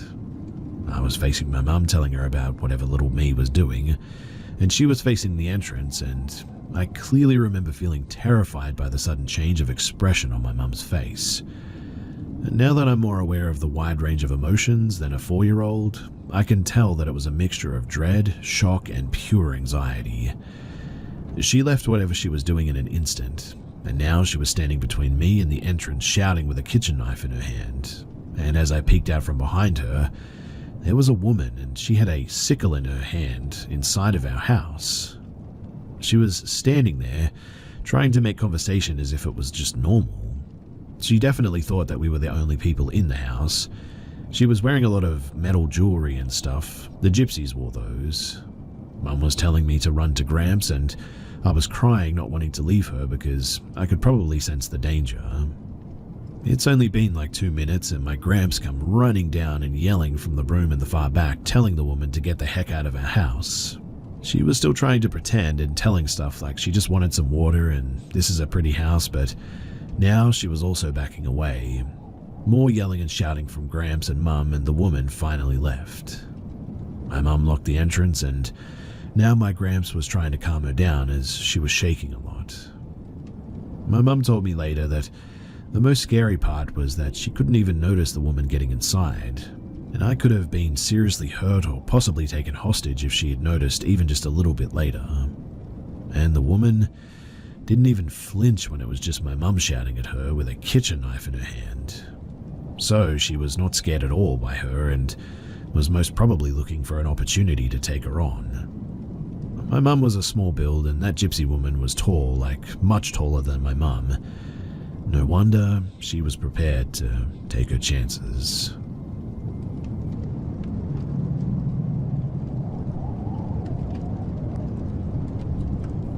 For some context, I'm a 25-year-old male, and this happened when I was about 13. Yes, it's been a long time since it happened, but my family and I still talk about it to this day, as it involved all of us. And while we still do talk about it, I unfortunately have a hard time remembering the exact dates and some parts of it due to some head trauma. So that means some of the finer details I just cannot remember at this moment. But I know that this happened sometime during the year of 2012. I think it happened on our way from Washington to Oklahoma. We had made this trip several times, but I cannot remember if it was on our way to Washington or from Washington that year. But basically, we had been on the road all day. It was night, the sun had already set, and everyone was tired. But we had 2 cars to fit everything. Me, my sister, and my mum rode in the SUV, while my brother and his girlfriend at the time, now wife, rode in the small 4-door car. We had been on a long stretch of road surrounded by pine trees on both sides. The GPS said that we wouldn't reach another town for a good few miles, but there were lights just down the road, and so we thought maybe the GPS needed to be updated or something, because some small towns tended not to show up on these at the time. I don't remember the name of the brand that we had, but you sort of stuck it to the car window, plugged it into your car, entered the address, and pick your route. We usually took the same routes every time, depending on the time of year. And I don't remember which route that we took, but it could have been during the summer or fall, but I could be wrong about that. In any case, we knew the routes by this point, and we really weren't expecting this town. We came closer, and my brother called my mum, and the conversation went something along the lines of saying that he was getting tired and his girlfriend was already asleep or something, so she couldn't drive.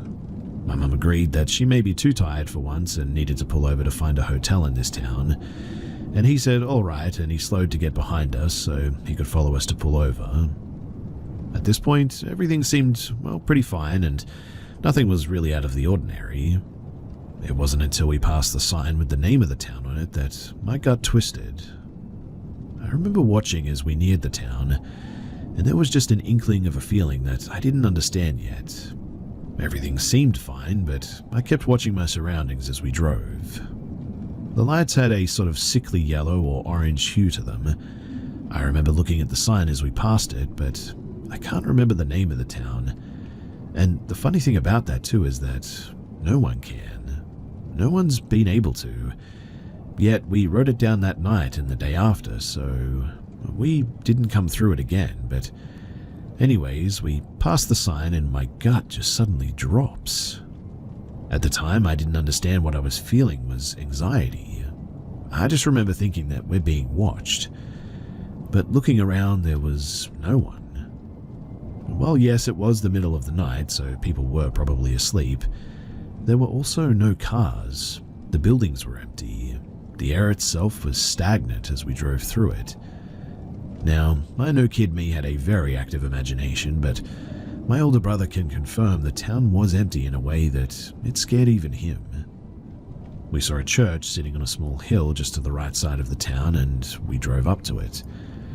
We parked near the door as it was the only light in the gravel parking lot. Also, this was the only light that was white and didn't have a sick hue to it. But we all stepped out of the cars to stretch our legs for a bit and find a hotel. My mum told me and my sister, who was about 9 or 10 at the time, to stay close, slipping in the fact that she had this creepy feeling as well. At the time, I dismissed the small statement and just walked around the car to move my legs when something moves behind the big dumpster that's across the parking lot. The light on the door didn't reach all the way out to the dumpster. I could barely see its outline to even know that it even was a dumpster, but something scattered along the gravel as if darting behind it. My mum hears this too and orders me and my sister to get into the car. I stood, staring for a moment before walking backwards to the car. For whatever reason, I didn't feel like turning my back to it. We waited in the car as my brother had his girlfriend get in the car and walked my mum to the SUV and helped her put the address in for the GPS. Once it was set, he got in the car and we drove off. And for some reason, I just couldn't get myself to look back at the dumpster as we drove off. We drive through the town and again, everything seems eerily empty and clean. There was no litter, no trash, Nothing that suggested life besides the streetlights that were on. We head to the edge of town, following the GPS, and turn onto this gravel road that led down into a giant opening surrounded by thick, dense woods. In said lot was the motel. And I don't mean the fancy sort of hotel and motels now. No, this was a 2-story L-shaped building with about 30 to 40 rooms and a check-in maybe. There was a separate small building just to the side of the hotel rooms. It only had one light in the lot besides the small ones above the doors, and this light was a hollow white. We pulled in and my mum called my brother and said to stay in the car, that she was going to go and talk to whoever was inside. Now, here's where things get a little tricky. The building was small, but the windows were huge. We could see inside enough to watch our mother go in and talk to the guy at the counter. But here's the thing. Me, my sister, and my brother all saw different things. When our mother went in, I saw her talk to an old man who had a thin, frail stature and a permanent scowl. He seemed old and weary and sort of miserable, I guess. His eyes were slightly sunken in and his skin slightly pale and hanging slightly. My sister says, though, that she saw a young man who seemed nervous and annoyed, dark hair and deep eyes. But my brother says that he saw a middle-aged man who was aloof and uncaring. He had a beard and dark hair. I cannot remember all the details they gave me, but I knew the main differences. When our mother came out, she got into the car and waved for my brother to follow. We parked in front of our rooms. She had gotten 2 rooms side by side. We were told to only bring in the essentials for the night because, well, she doesn't want to stay any longer than necessary in the morning. We all agree and grabbed as little as we needed, and we headed into our rooms. My sister and my mother and I stayed in the right room, while my brother and his girlfriend stayed in the left. My sister had asked to take a shower, and of course our mother went to help get it ready, as my sister wasn't sure how this one worked. Well, turns out it didn't.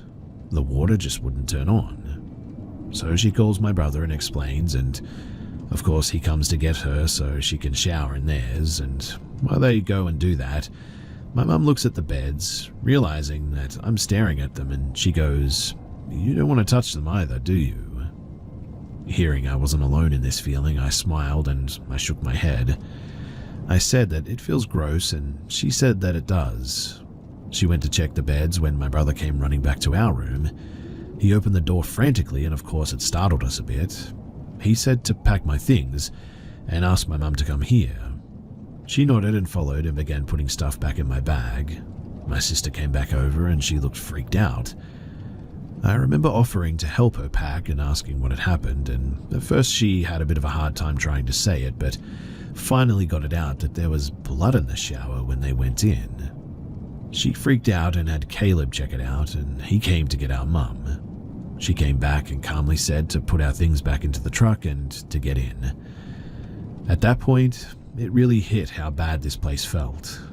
I began to panic and I hurried to put our stuff in the car, and we got in, and my brother nor my mum wasted any time driving away, not even stopping to get a refund for not staying or telling them about the blood. We turned to continue going through the town onto the one that we knew about, and unfortunately, my brother needed gas.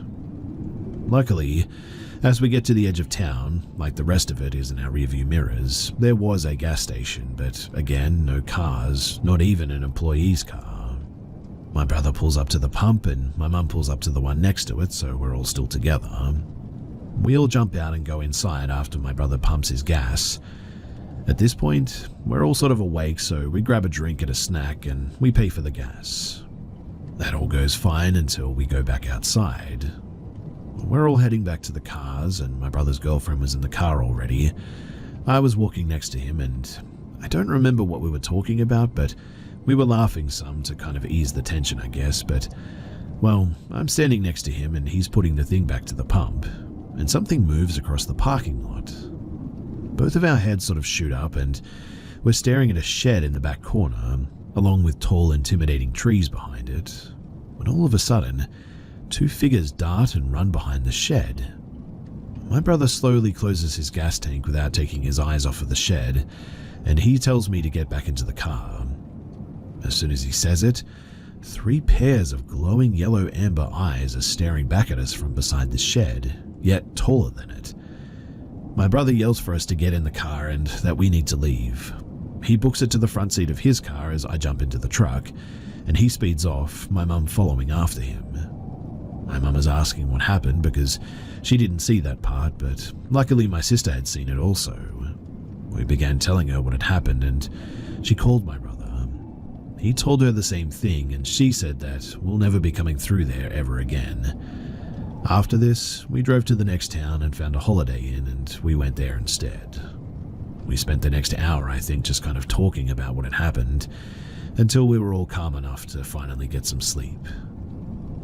Now, the next day I remember us trying to look up the town that we had gone through the night before, but we just couldn't find anything.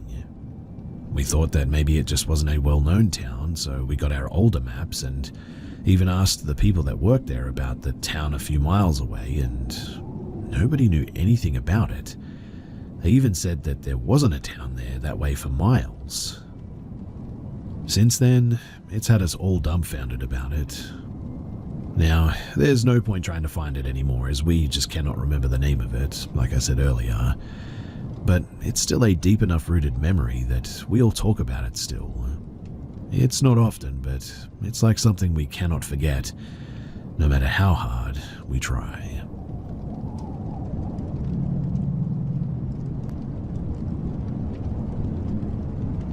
I'm telling this story secondhand on behalf of the person who experienced it. I was told this story in 2012, and it has stuck with me ever since. Now that I've recently found this place, I wanted to share this encounter with all of you.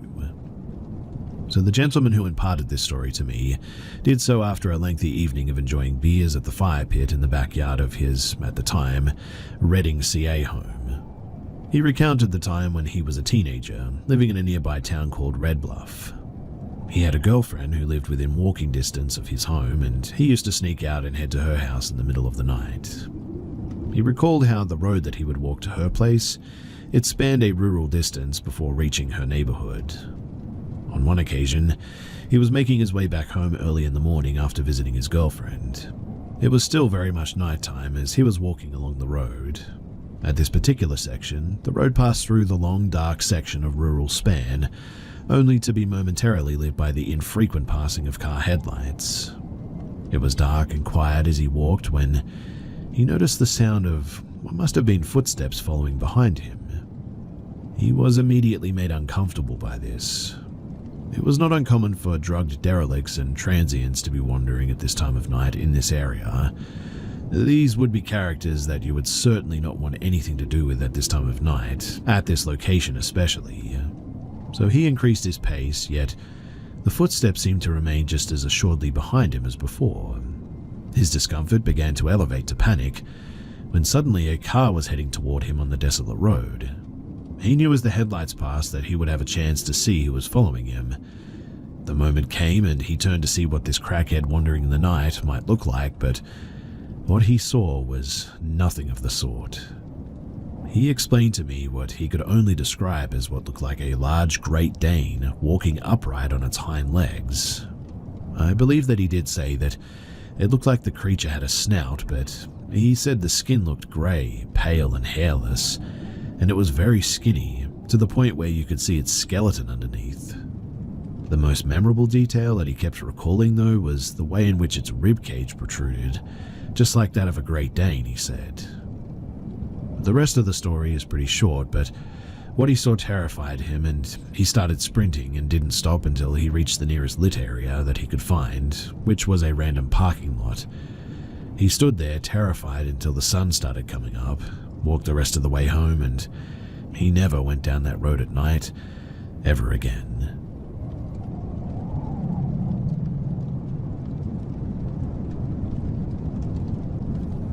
This happened a long time ago when I was around 13 to 14 in northwestern GA on the corner of Alabama and TN. Context too is that I'm now 22. So I was at my stepdad's house, which is situated down a long driveway in the woods. There's a house just ahead of this, separated by a thin veil of trees, but no other houses or buildings for a good few miles on either side, and the woods in the back go on for a good while as well, so it's very isolated. I had taken my dog Jack out to pee. Rip Jack, he died a while back. And as I walk down the stairs of the deck with him, he stops and starts to growl, whimper, and it was all sort of directed towards the woodline. Along the right side of the house, I thought maybe there was a coyote or something, so I walked towards the woodline to get a better view, to see what it is that he was freaked out by. And I see something just barely in sight. It stood a good 6 to 7 feet tall, and had patches of fur like mange, a short snout, very canine looking, but kind of human-like face as well, staring at me. Upon seeing that, I backed up, grabbed Jack, and ran up the stairs and locked the front door behind me. I never saw it again after that. It didn't make any moves other than when it was looking at me, but it spooked me so bad that I refused to go outside or even anywhere within the house by myself, to the point where I was just too scared to even leave my room to use the bathroom for quite some time. Yes, I had a few incidences, and I know, gross and embarrassing, but I was a kid and I was freaked the heck out. Now that I'm older, I've started to wonder, maybe if I just imagined it, or maybe if I just misidentified whatever it was. Who really knows, I guess, but what I will never forget is the feeling of fear that I had that day.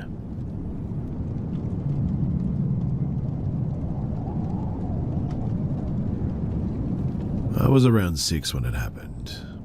My parents had tucked me in for bed. I live in a rural countryside, so nighttime is very quiet here, no sounds of cars or anything. It's usually very peaceful, and I was laying on my back when suddenly I heard the sound of like long nails scratching the wood under my bed. The reason this incident sticks out to me is because I can still remember the feeling of my heart dropping out of my stomach and feeling paralyzed with fear.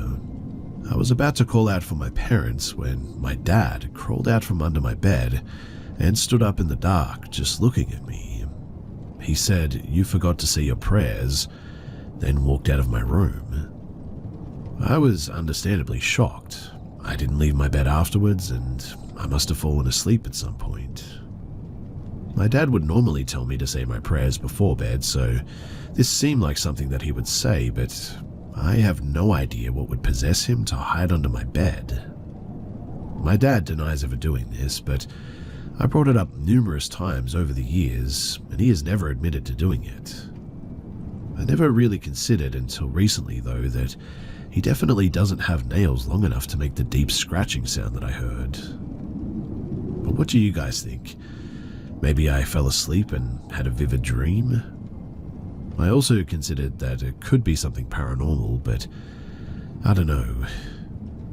To answer a few basic questions, though, no, I can't remember if I asked my parents about the incident the next morning, but since then I have asked repeatedly over the last 20-ish years, and my dad has never owned up to it. I believe at this point, though, that my dad couldn't have done it because, well, one, my dad likes scary stuff and would absolutely take credit for a prank that scared me so bad like that. Two, my parents had been gone from my room for probably about 10 minutes before I even heard the scratching.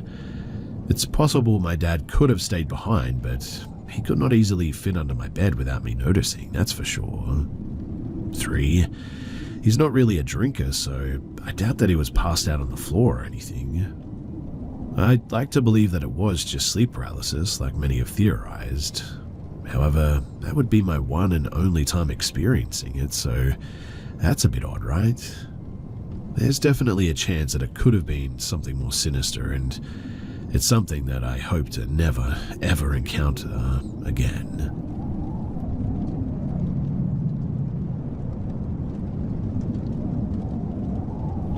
I once held a hunting lease in Middle Georgia. It was an abandoned hunting camp that hadn't been used in several years.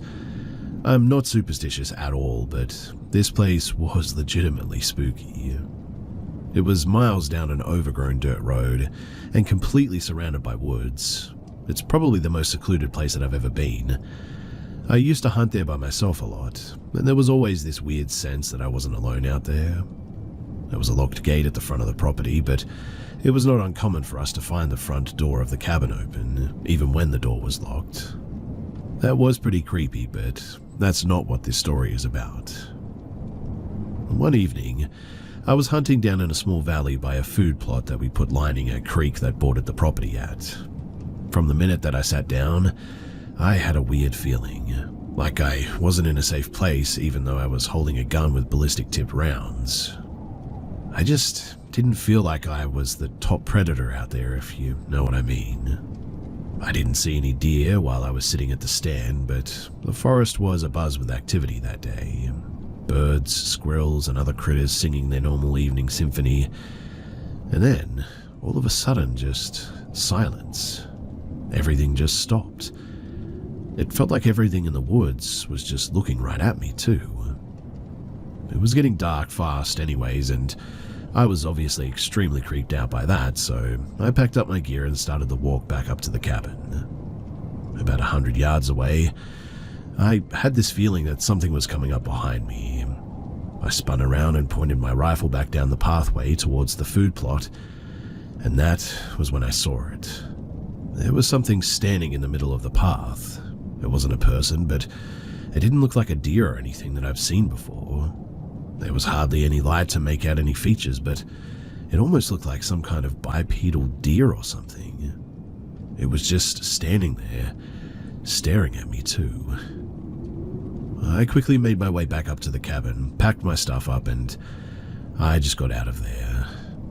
I just let the lease run out, and after that, I never went back there.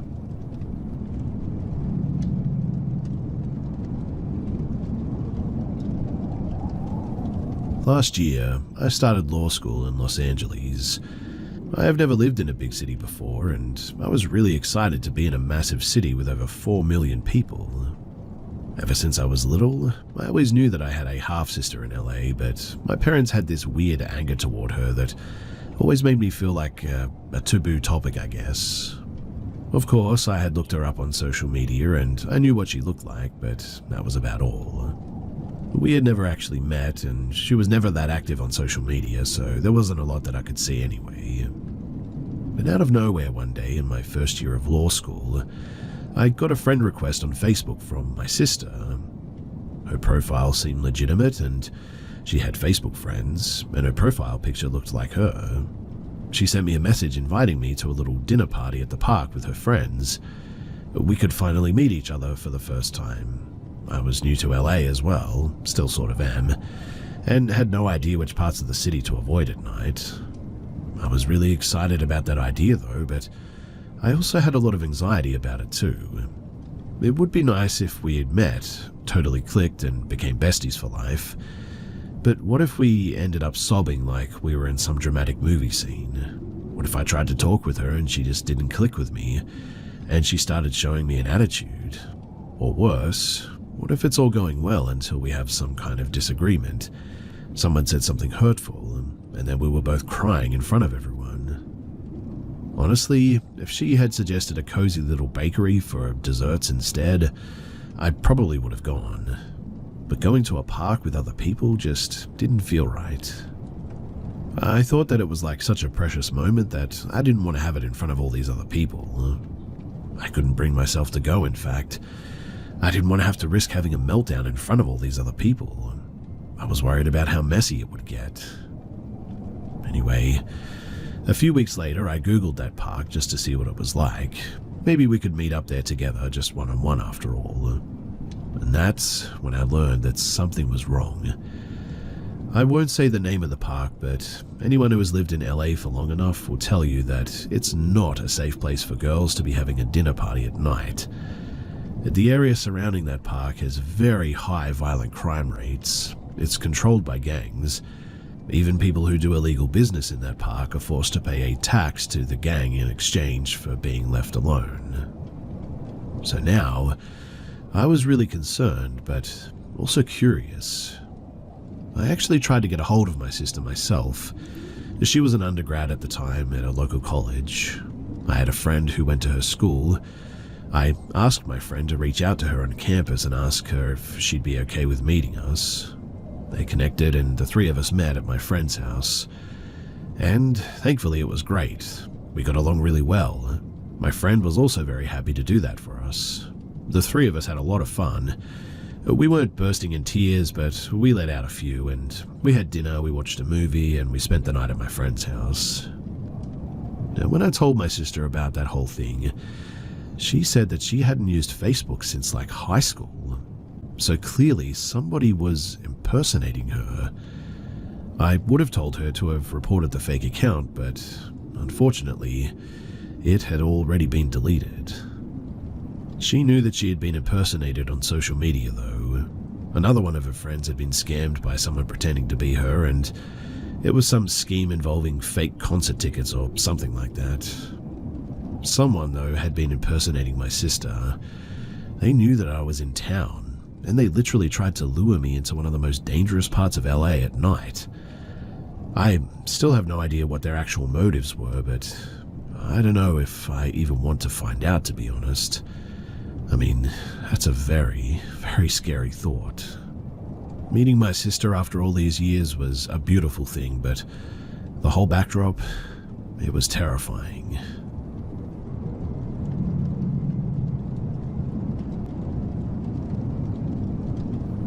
This happened 4 years back. It was the middle of winter and the night was unseasonably warm, without a hint of snow on the ground. I left my apartment at around 8 p.m. to go for my daily walk.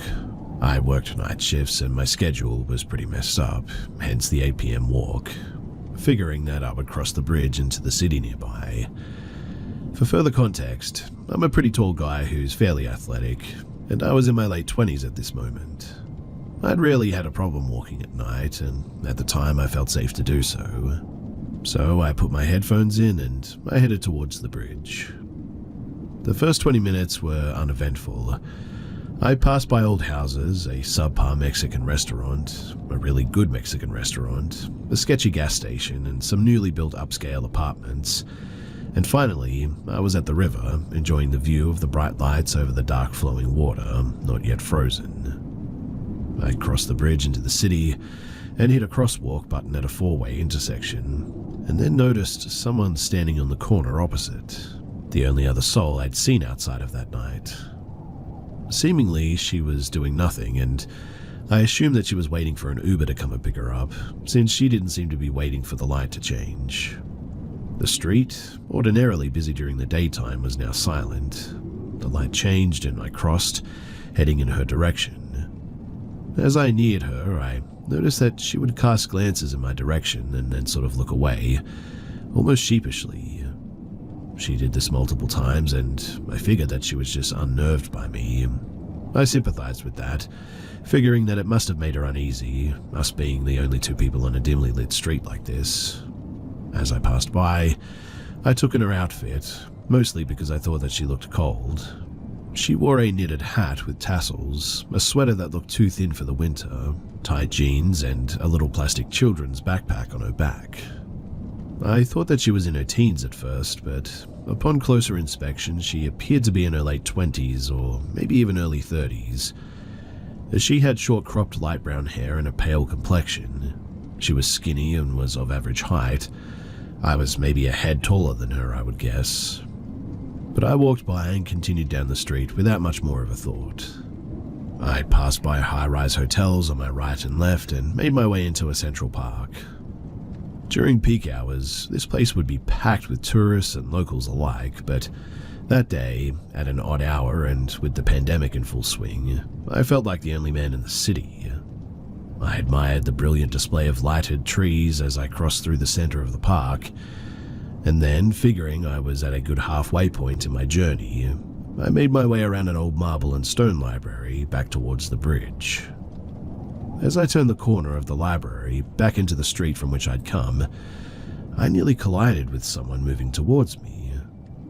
It was that same woman that I'd seen not even 10 minutes earlier. My noise-cancelling headphones were still on, so I pulled down one side and said something by way of apology, but she said nothing in return. Instead, she sort of backed away from me and stood below a streetlight, not making eye contact. She stole tiny glances at me, that same tick that I'd noticed before. I put my headphones back on, nodded a good night, and I headed towards the nearest crosswalk. Reason told me that she must have been headed in the direction that I'd come from, since we'd nearly run into each other headed the opposite ways, but some part of me whispered that she wasn't headed that way. And sure enough, when I turned to look, she was trailing close behind me, her strides surprisingly long and energetic. I found this odd enough that I continued to watch her out of the corner of my eye. Shortly after I reached the crosswalk, as I stood there waiting for the light to change, she caught up with me, passed me by, and stopped. A car went past, and as it did so, she squatted over her plastic bag a few meters from me, rifling frantically for something, looking up at me on occasion. I hit a button on my headphones, stopping my podcast so that I could hear her better. What I found disturbing about the motion of her looking through her bag is that it struck me as, well, fake, as though she were pretending for some reason. She was barely looking inside, and her careless motion struck more like bad acting. Something about her motions and the way that she kept looking at me felt wrong. The light changed and I began to walk quickly, but she was faster. She stood suddenly, darting past me towards the museum, swinging the half-open little pink backpack over her shoulder. I watched her silhouette disappear into the darkness beyond the reach of the streetlights. I honestly hoped that that was the end of it, and after a few beats of not seeing her, I let my guard down a little bit, restarting my podcast. Now, beyond the museum was a patch of poorly lit sidewalk, in front of a squat building with mirror-like windows. I wasn't far from the bridge now, and as I made my way back there, I turned my head to look at the reflections of the buildings and the streetlights in the windows. And to my horror, a dark figure sprinted silently towards my reflection, dreamlike. I'm not sure why, but maybe out of sheer confusion, I turned to meet her as she hurtled towards me. Perhaps surprised by my sudden turn, she halted mere feet from me, staring, her eyes wide and looked frantic and wild. She kept looking at my arms, then back at my face, as though almost sizing me up. My accidental bluff had worked, and in the darkness, I suppose I must have looked more prepared to fight back than I felt. But she gripped something small tightly in one hand. Though she held it off to the side and in the shadow of the building, I could see what it was. Seconds dragged as we stood there staring at one another. Immobilized by fear and confusion, I waited for her to make some move, to attempt to use whatever object she held in her hand. And just then, to my enormous relief, a car trundled slowly past us. A bit of my strength returned, and over my blaring podcast, I felt more than heard myself shouting at her, "What do you want?" No reply. I slowly backed away from her, expecting her to move, but she just watched me, that same intense look on her face. I took another step back, then another, steadily backing away from her until I felt confident enough to turn and carefully walk away. As I reached a better lit area, I began to move more quickly, all the while keeping my eyes trained on her shadowy form. She stood there for some time, statuesque in fact. Then, abruptly having spontaneously abandoned whatever plan that she may have had for me, she turned from me and, without looking for traffic, she crossed the street with long strides and disappeared around the corner of a building.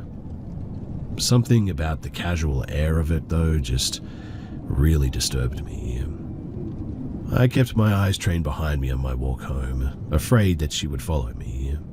The bridge was well lit, and I saw no sign of her, knowing that this was the only way for her to follow me and keep up on foot. I breathed a sigh of relief. I saw no more cars headed from the city, no more pedestrians out walking.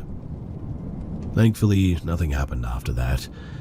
I'm not sure why, but I didn't call the cops that night.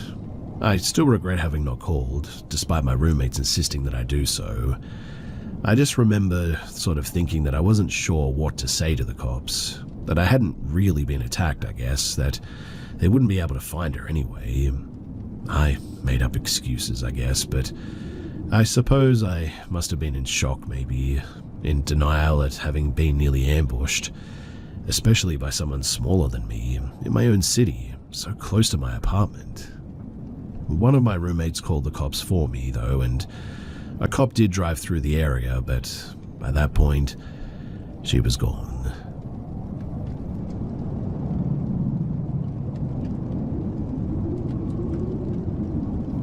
So I live in the southwest of the UK, and years ago, when I was around 17, this would have been about 15 years ago, I think, I got kicked out by my mum, who I was living with, because we had an argument.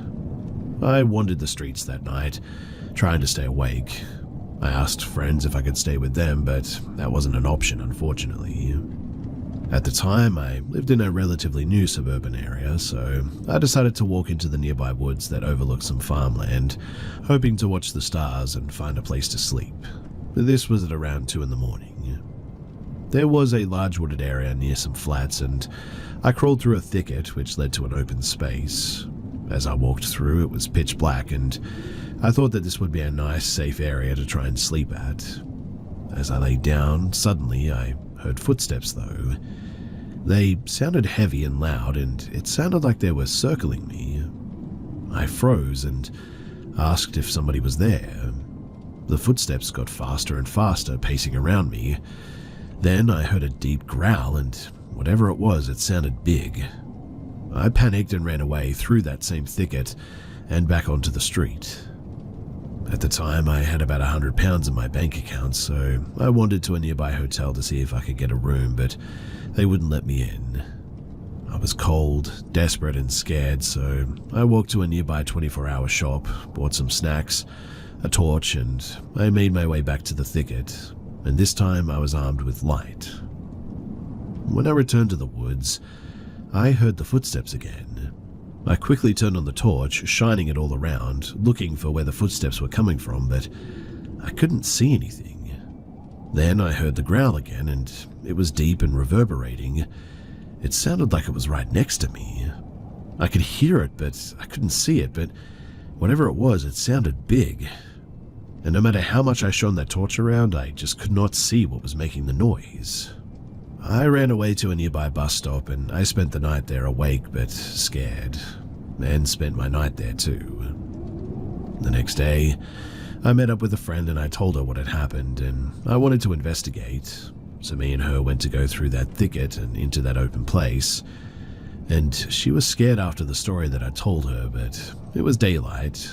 I went in again and she stayed outside, but I heard the growl again, really loud and really close. But it was daylight this time, and I could hear it but not see it anywhere. I know that this sounds crazy, but believe me, it scared the absolute living daylights out of me, and nobody believes what I witnessed. And really, I don't blame them, because I wouldn't believe it if somebody told me too. But if you have any similar stories, then please do let me know, because I would love to hear them, and know that I'm not the only one who has experienced something like this.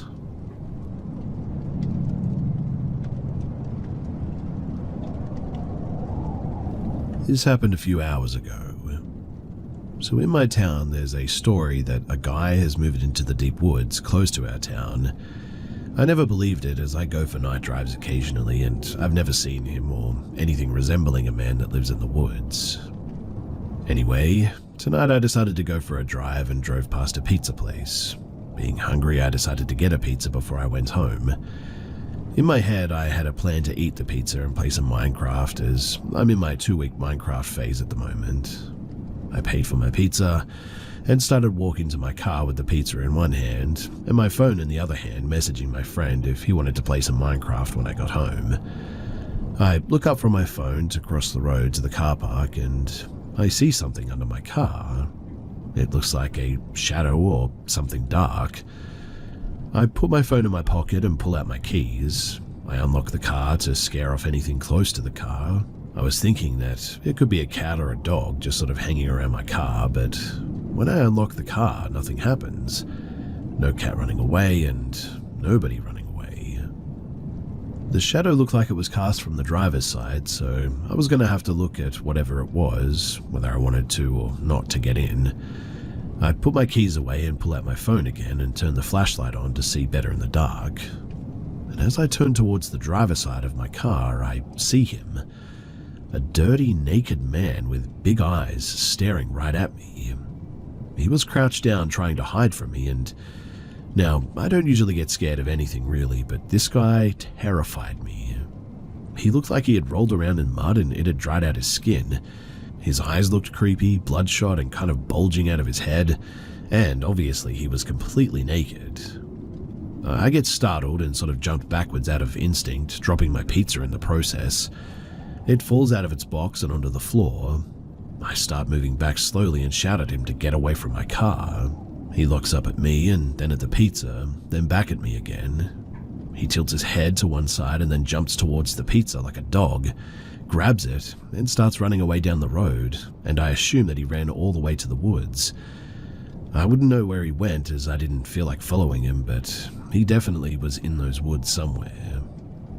I lock my car and run back to the pizza place, and I just stay there for a bit. The workers obviously don't believe me when I tell them what had happened, but I know what I saw. Once the fear subsides after a while, I realize that this guy just stole my pizza. Angry as I was looking forward to it, I decided to get another one and run to my car this time. I get in and put the pizza in the passenger seat, and then I just go home. Once I got home, I locked all of my doors and windows. I even locked my bedroom door as I feel a little bit scared still. I think that I'll be playing Minecraft until the sun comes up.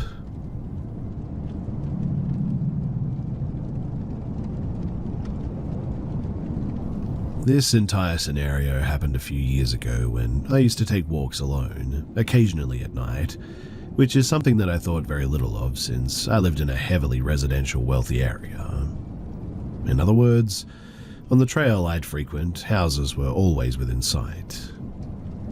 On one such night, shortly into my walk, I see a figure walking a few hundred feet behind me, something that I knew immediately was pretty odd, considering it was around 10 at night at the time.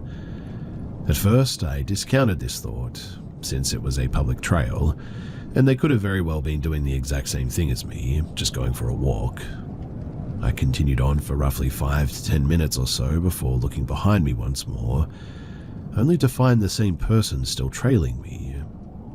Keep in mind that at this point, I'd gone through a few turns by now on the trail, meaning that it was becoming more and more unlikely that this person just so happened to be going to the same location.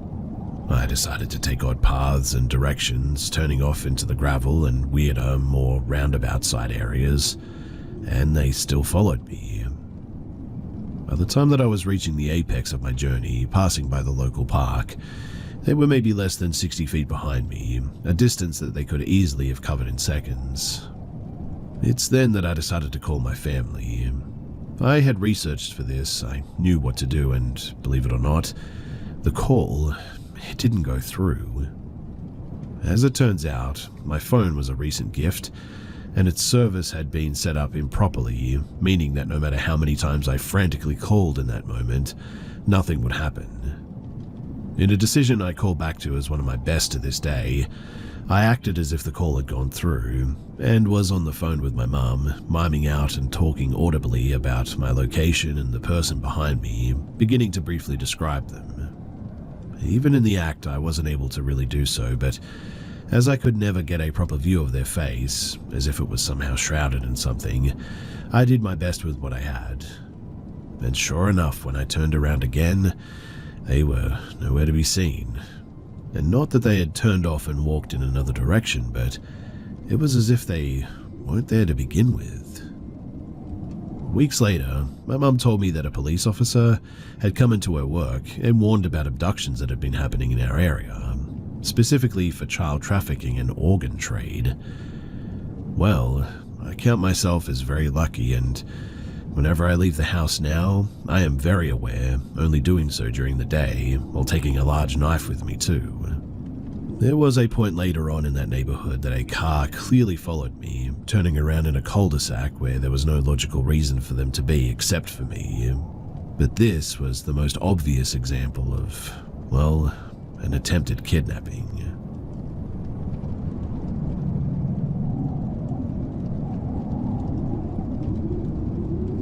This is a bit of a long one, but I think about it once in a blue moon, and I wanted to share it somewhere so that it would be permanent. I thought others might be interested too, so I thought that I would tell it here. I always sensed a bit of, well, something, but this was my first real paranormal experience, I guess you could say. I was 16 to 17 at the time, and we moved into an old rundown house. I hated one section of the house in particular, including 2 bedrooms and a hallway, from the second that I stepped foot in there. One of those bedrooms ended up being my room too.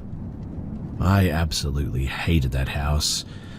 I constantly felt this presence that was so heavy, loud, dark, but not in the way that we typically feel, hear, or see things.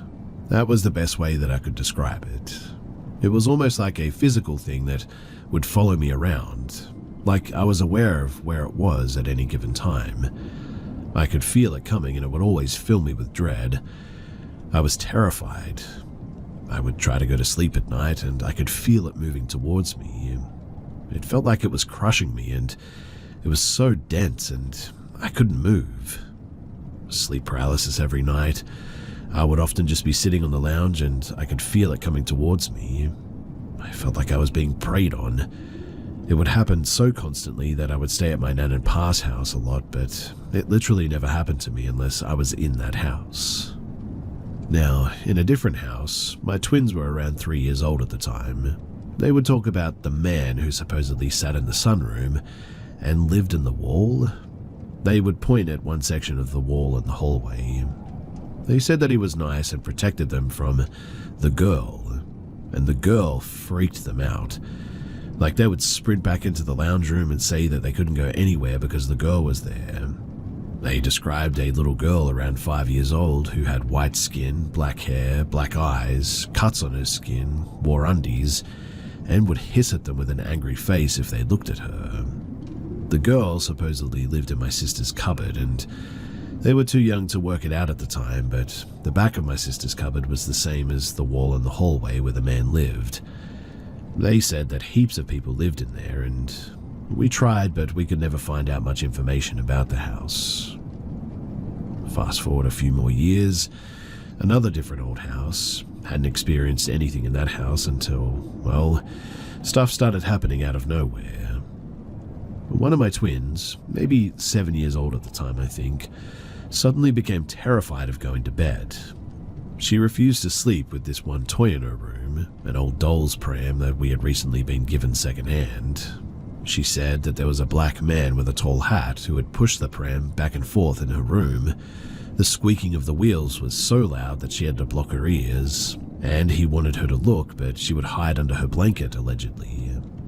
And look, I know that this is going to sound bad, but I didn't really take it too seriously at the time, and just sort of kept brushing it off. At the same time, I had started having horrific nightmares, all of them about trying to protect my kids from being taken in weird places with lots of people around. They were so vivid and awful, I was constantly stressed and dreaded going to sleep. One night in the middle of the night, I'd woken up from one of those nightmares and I walked to the bathroom. I looked down the hallway and I swore that there was something at the end of it. Maybe a little bit insane, but I said, if there's something there, then please leave. And then the light switched on. I was beyond shocked. That was still to this day the most undeniable, cannot gaslight myself out of seeing that, experience that I've ever had. I didn't put 2 and 2 together as well, until the other twins started talking about it too. I had asked her to brush her teeth one night and she had walked into the bathroom but then sprinted back and jumped on the bed. She said, "Mom, I know you're not going to believe this because it's not real, but it is," and then went on to explain the same top hat man who she said had been hanging around the house for a couple of weeks. She said that he followed her around and watched her while she was in her room or the bathroom. I asked if she had ever spoken to her twin about it, but she said no, so I called her in. The conversation that they had then was really creepy too, but fascinating to listen to. They were going back and forth describing the same experiences and agreeing with each other. I have no idea why they hadn't talked about it to each other until then, but everything kind of clicked into place then, and we were like, okay, this is weird. We need to sort this out. Ceremoniously threw the toy pram out the front door, and we tried out a bunch of hippie house cleansing stuff, and weirdly, it just never happened again after that. Now, you're probably not going to believe this, but we were in yet another old house afterward. Super straightforward experience here, but I kept feeling a light, white, feminine presence around me, like I would see a white, cloudy thing out of the corner of my eye sometimes. It didn't feel threatening, so I'd just carry on about my day. Happened pretty often in that house too. On the other hand, one of my twins refused to sleep in her initially designated bedroom because of what she called the fat lady. One of the first nights we lived there, she came bolting out of her room screaming because the fat lady supposedly stuck her head out of the wall above her and screamed in her face. I didn't hear anything about it after the first week or two of living there, but she would not go back in that room.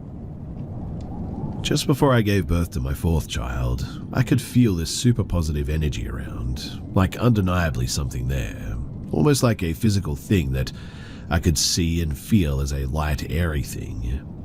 I didn't acknowledge it to anyone, I just felt it there, but one day my daughter walks into my room and we're chatting for a sec. I could feel this presence in the hallway at my door, but didn't say anything. As my daughter walked out, she paused for a second in the doorway, turned around to me and went to say something, but I stopped her, told her to wait, and I quickly wrote down what I had just been seeing or feeling, then told her that she could start talking. And yeah, she goes on to ask if I've noticed the white shadowy thing hanging around. I showed her what I had written down, and that one was a pretty cool experience. I don't know why, but I was always certain that it was my partner's Nan. I'd never met her, but something was telling me that. And this is our current experience and what has prompted me to dig all of this up and share it with you guys. My pa died in April of this year, and a few days after his funeral, my son's toys started turning on when I'd walk past his room. I brushed it off as it was nothing really significant enough for me to mention to my sister, but just so I had it in writing, I guess I wrote it down. I didn't acknowledge it to anyone else. Since then, though, my son, 5 years old, has been talking about what he calls the magic in his room. He's constantly telling me about how the magic keeps moving his toys and taking out his books. I keep suggesting that maybe it's one of us moving his things, but he is adamant that it's the magic. He says that it wants to push my cars. It's like a person, but it's not because that's not real. Like the fairies and stuff. He has said that it's weird, but he doesn't seem scared by it or anything. And well, if you've gotten this far, then thanks for listening. I don't blame you if you think that I'm insane and full of it or both. I honestly don't put too much thought into all of this in my day-to-day life. Just a little bit of a collection of unexplained experiences that I've had, I guess. I have no idea what to make of it all, but it's definitely opened my eyes to the other side of, well, life, I guess. I hope that there's a God because, well, I have a lot of questions for him when I die.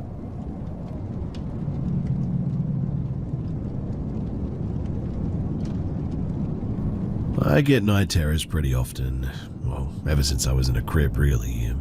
Although, over the decades, I've learned to manage it, and I manage it with like anti-anxiety meds and SSRIs. Usually, I've chalked these up to being extremely realistic nightmares, or just night terrors. They have been really bad before, usually involving some kind of human or humanoid form staring at me, causing me to scream and bolt out of my bed, sometimes injuring myself too.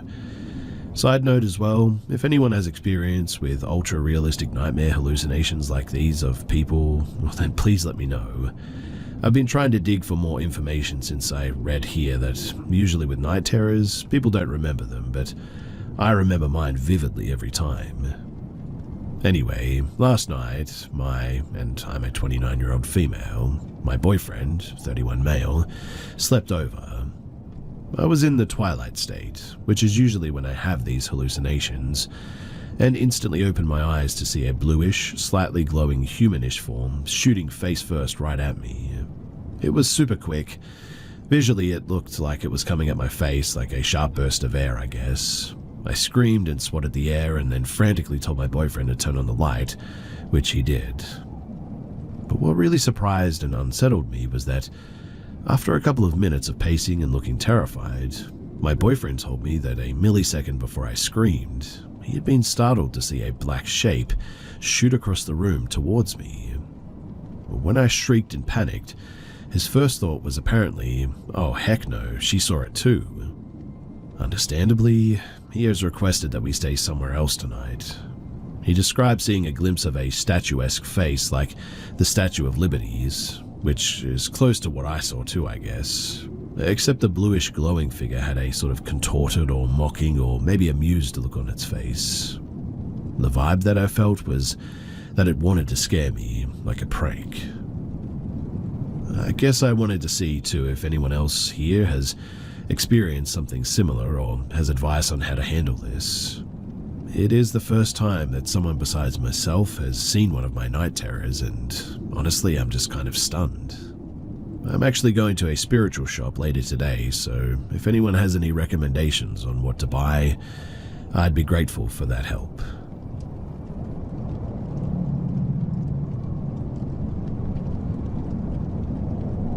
Honestly, I feel ridiculous about this story, but something came up that makes me want to share it, and so here I am. Over a week ago, I was coming home late from a friend's house and was fairly tired by the time that I pulled into the road to my house.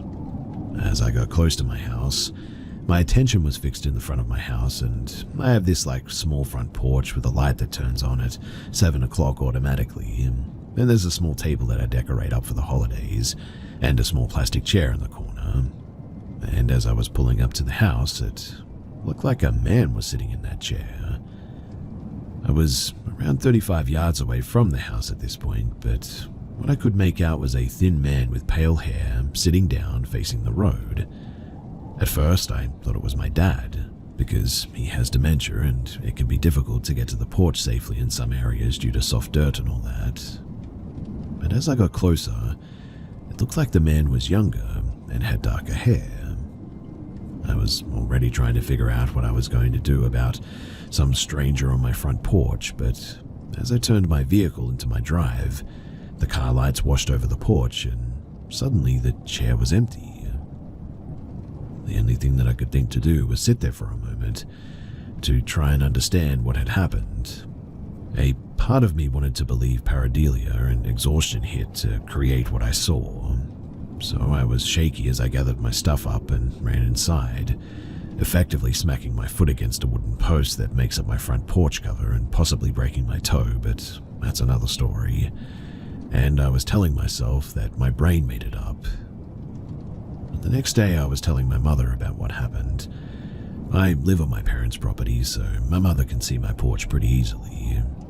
And she admitted that she had seen shadowy figures standing on my porch and had thought that a man was sitting on my porch a few weeks before this. And not only that, but she heard a man's voice at my door one evening when I was out. I'm single though, and so she thought that maybe it was one of my brothers or guy friends. She said though that nobody was there, and she heard him talking when she had barely taken a few steps inside of my home. I didn't know what to make of any of that, but last night I saw the man again. I had moved the chair out of the corner, still thinking that I had seen things, and my mind was on spring rolls and some TV when I got home late last night from work, so when I pulled up to my driveway and I saw the man sitting there, I made sure to turn my lights off before pulling in this time. And this time, I know that I saw him. A thin man with a thin face, greyish-brown hair, and wearing a burgundy shirt. He was sitting there again, staring at the road. I sat in my car staring at him for almost a minute, and then turned my lights on, and like before, he disappeared. But this time, I could see him disappear. There was nothing behind him that could have caused any of this because my house has an off-white paneling. So now I have no choice but to believe my mother's encounters, which is troubling to say the least. I already know that my house is haunted, but I've never seen a male spirit before now, and it certainly makes me a little bit uneasy.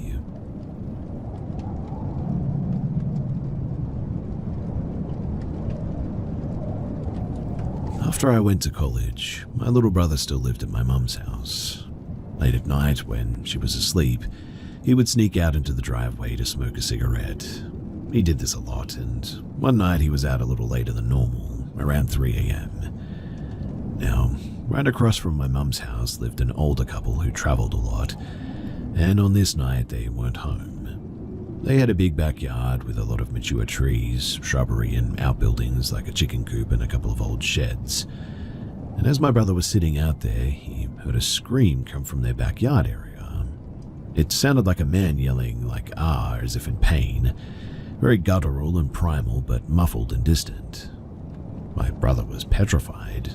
The screaming continued for a few moments and then stopped.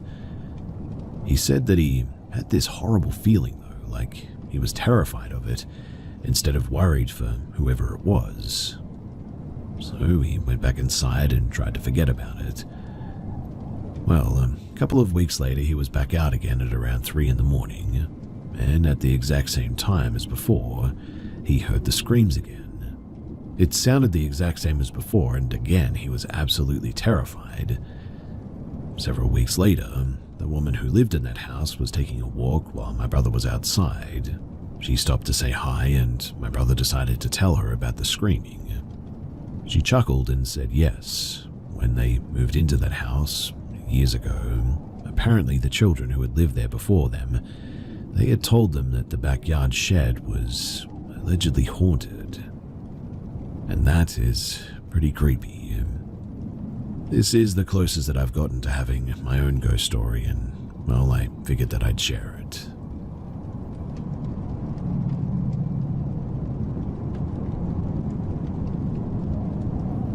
I've been living next to this giant graveyard for around 2 years now. It hosts around 50,000 graves. It's genuinely beautiful and often a place that I've visited just to walk around. So, I had this awful day at work. This was about 12 years ago now, but I remember it vividly. Horrible day. One of those days where I just didn't want to go straight home and deal with all of the home sort of jobs and socializing, cleaning, dinner, etc. Instead, I planned on driving to a mountaintop lookout where there's a cool ice cream venue, grabbing a cone and watching the world drift by while I just sort of decompressed. But at some point, I took a wrong turn and I ended up in the neighborhood surrounding the cemetery. So I figured, to heck with it. It's quiet and a cemetery walk would be the peace that I needed. It was dusk outside, but plenty light enough that I could clearly see trees, houses, names on the gravestones, and if anyone else was around too.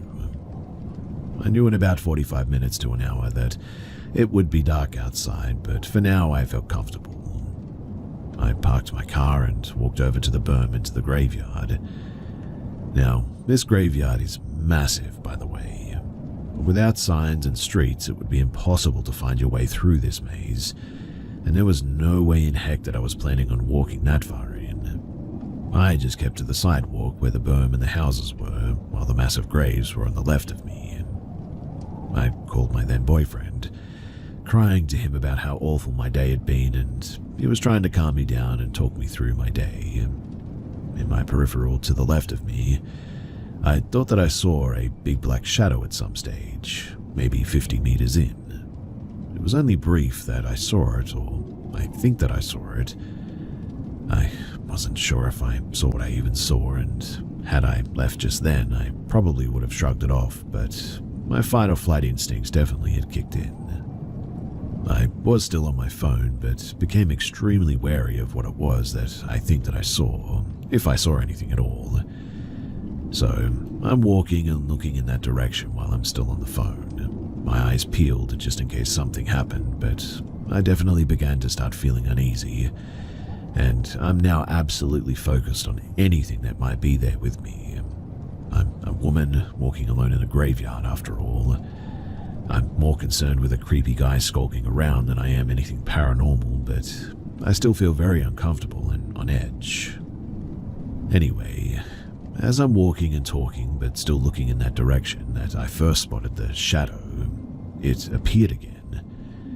But this time, I'm staring right at it, literally watching it manifest, as if it collected this energy or particles and formed a giant black mass, just opaque enough for me to see the gravestones it moved through, but much, much darker than the surrounding area. It was quite tall, much taller than the average human with no arms or legs. Just a moving black mass is the best way that I can describe it. It drifted through several gravestones for about 4 seconds, which is long enough for me to question whether or not I'm seeing things, and then confirming, no, I am definitely looking straight at this thing and that it is not a person. It was maybe a little bit closer than when I saw it the first time, but not by much. Maybe 40 meters now? 4 seconds is really a long time to see something and watch it move like this. But I just stared at it, and I think that I stopped talking on the phone completely at some stage. I don't remember what I thought at the time other than the confirmation to myself that what I'm seeing is real. Then, as quick as it appeared, it just vanished, like a fog dissipating again. Instantly, I got this image in my head that the next time that I saw it, it would be right in my face. So I quickly told my boyfriend that I would see him at home, turned and hurriedly walked to the car and left. And quite honestly, I just feel like maybe something was looking out for me and sending me a warning that whatever that thing was, it did not have good intentions and I needed to leave. I don't remember being very scared while I was driving. I don't feel like anything followed me or was in the car with me or anything. But it definitely snapped me out of whatever mood that I was in that day. When I got home, I told my boyfriend what happened immediately and, well, he just shrugged it off, saying that it must have been me hallucinating since I was super emotional. I was really irritated at that response. I mean, I know what I saw, and I am usually a really calm, rational person, so there's no way that I just got so carried away with my emotions that I started seeing things. That felt so unreasonable of a response to me and so invalidating. I lived with my uncle at the time and told him what had happened and how I was really disappointed with my boyfriend's response. That's when he suggested that maybe I saw something because I was emotional and vulnerable. Maybe my walls were down and it was drawn to me. And the more that I think about that incident, the more that just feels right. I think that whatever it was, it seemed curious about me. Maybe I did have some walls down. I don't know, but I don't think that whatever it was had good intentions. I'm just glad to not have any lingering experiences with whatever that was. It's been so many years and I remember it so vividly, and I'm always racking my brain wondering what the heck that thing was. I've even considered talking with psychics about it just to hear what their opinions are, but anyway, I'm just curious about your guys' thoughts and I wanted to share my experience.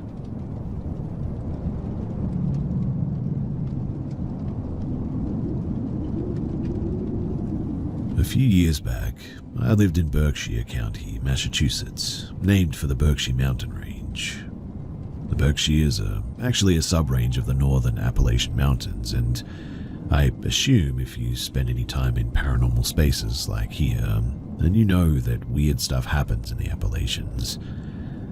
I guess that I'd figured since I was so far north that I was safe from the usual abbey haunts, safe to whistle at night or walk the woods alone and all that, or to not close my curtains after dark at the very least. I really think now that I was wrong. Now, it was either late summer or early fall of 2020. And my fiance and I were leaving the tiny suburb where we lived to go to a nearby bigger city for cheaper groceries. In order to get there, we had a 20 to 30 minute drive, the first leg of which was through a heavily wooded hilly area. It must have been around, 6 or 7 during the evening, still bright out and well lit, though visibility was poor because everything is lush green bushes and trees there. But we were driving up a hill road with a couple of houses, both sides of the street, full to bursting with plant life. The green was super dense and impossible to see into. It was warm, so we were driving with the windows down, and as we got to the top of the hill, we heard what I can only describe as a strange noise. My partner and I both grew up surrounded by woods and wildlife, so we know deer when we hear them. Some people who are unfamiliar with deer might think that they're serene and totally silent, but when deer want to be loud, they can make some really haunting sounds, especially if it's a male calling long distance. It's a long, booming sort of honk, like a war horn almost. Think in the family of a bagpipe, but with the edge that clearly marks it as an animal instead of mechanical. Anyway, we recognized it as a deer, but it sounded wounded. The honk was sort of distressed and wobbled at the end, like the deer was losing strength. Unfortunately, people speed in the area, and it wasn't unbelievable that some idiot had hit a deer and drove off without calling animal control or helping in any way. We couldn't see any skid marks, blood, or a body on the road. So I asked my fiancée to pull over into someone's driveway so that I could check the dense foliage on the sides of the road. Deer like to hide themselves and hide their babies, and I, a bleeding heart animal lover, and also an idiot I know, was on the verge of panicking about how we were going to help this injured baby deer. I mean, I was already making plans to visit the veterinarian hospital in the area, one that kept late night hours as I began pushing aside bushes and looking around. I've never interacted up close with a deer, so I was making sort of soft little come here kitty sounds, cats being my only reference at the time. Silly, I know, but I searched the bushes on the side of the street with the houses, which was slightly less dense because of the driveways, but in the end I found nothing. I checked both ways and crossed to the heavier wooded side and began looking there as well. Now, I don't have the best eyesight to begin with, so sorting through the green was difficult, and it took me some time as well. My fiancé was busy speaking with the homeowner of the driveway that we parked in. He had come out to see if we had had an accident or a flat tire and if we were okay. Luckily, I heard a rustle. My heart dropped though as I realized that it was right against the edge of the road, in the very first row of bushes. Definitely not an ideal hiding spot for a deer, which meant that the poor creature might have been in worse condition than I thought it could have been, dragging itself deeper into the foliage if it wasn't. I moved downhill towards the sound, placing myself right at the crux of the road's turn, a blind corner. The rest, well, it just happened so fast, but for me it was like slow motion. So I bent down to move some branches aside where I thought the rustling had come from, hoping that the animal wouldn't run or try to jump at my face. I was so entranced with finding it, with helping, I wouldn't be able to live with myself if I had left a hurt animal behind. I finally cleared the bottom of the bush, seeing the ground with its leaf litter. Baby deer camouflaged nicely into the fallen leaves and the dirt, so I stared into the space hard, but there was nothing there. No shapes, no eyes, no movement, just dirt. Still, I felt compelled to stay there, in that position, back to the road. It felt like if I just looked long enough that the deer might appear in front of me. But what actually appeared directly behind me was a speeding minivan taking the turn way too quickly. There are no sidewalks on this street, and no guardrails either. There was just the blind turn, a bad driver who couldn't calculate right, and me at the edge of the road, not looking. I heard the van, and that alone forced me to rip my eyes away from the bushes. I threw myself out of the way of the van and into the leaves, tripping backwards until my back hit a tree that steadied me. I had been only a moment and a few inches away from being absolutely slammed. The van, it didn't even stop too, didn't even seem to acknowledge that they'd almost flattened a person. My fiancé called for me. The search for the deer, which we hadn't heard call again since we first pulled over, was too dangerous to continue. I looked both ways about 1,000 times, panicking, and jittered my way over to the safer side of the street and the driveway that we were in. We got back into our car, listened a moment more, and then we left on our grocery run. My fiancé could tell that something had happened, and I believe that they had suspicions that something other than just the cars spooked me. I didn't want to talk about it though. We were still driving through the woods after all, and we'd have to drive back this way as well. I kept it to myself, the pull that I had felt, the hypnotic way that I had spent hours looking into that hollow in the bushes, the way that I had felt so sure that I would find that injured baby that I was looking for if I had just stayed right there in that spot. The way that I was sure now, as we pulled away, that there wasn't and had never been an injured deer there at all. But something called me to that spot, and I ignored all the Appalachian advice that I had ever heard. I answered, and I almost ended up a smear on the pavement for it. I don't know why whatever was there wanted to cause someone's death. I don't know why I was able to avoid it succeeding. I don't know a lot of things about the motivations of the old things that live in the Berkshires, what they are, why they do, and what they do, if they hate us or if they're just hungry. What I do know is they exist, and that they're dangerous. Every bit as dangerous as their southern cousins. The northern Appalachians may not be as popular of a topic, but they are no less old, wild, or vicious than the southern counterpart. I can testify to that now. I guess I'm just sharing this because I want people to know that, to remember that even. These mountains are older than bone, older than the rings on Saturn, and things just as old exist there. If we lose sight of that, if we think some miles of distance and a different state boundary protect us, we are walking into a trap with our eyes wide open. Be careful out there.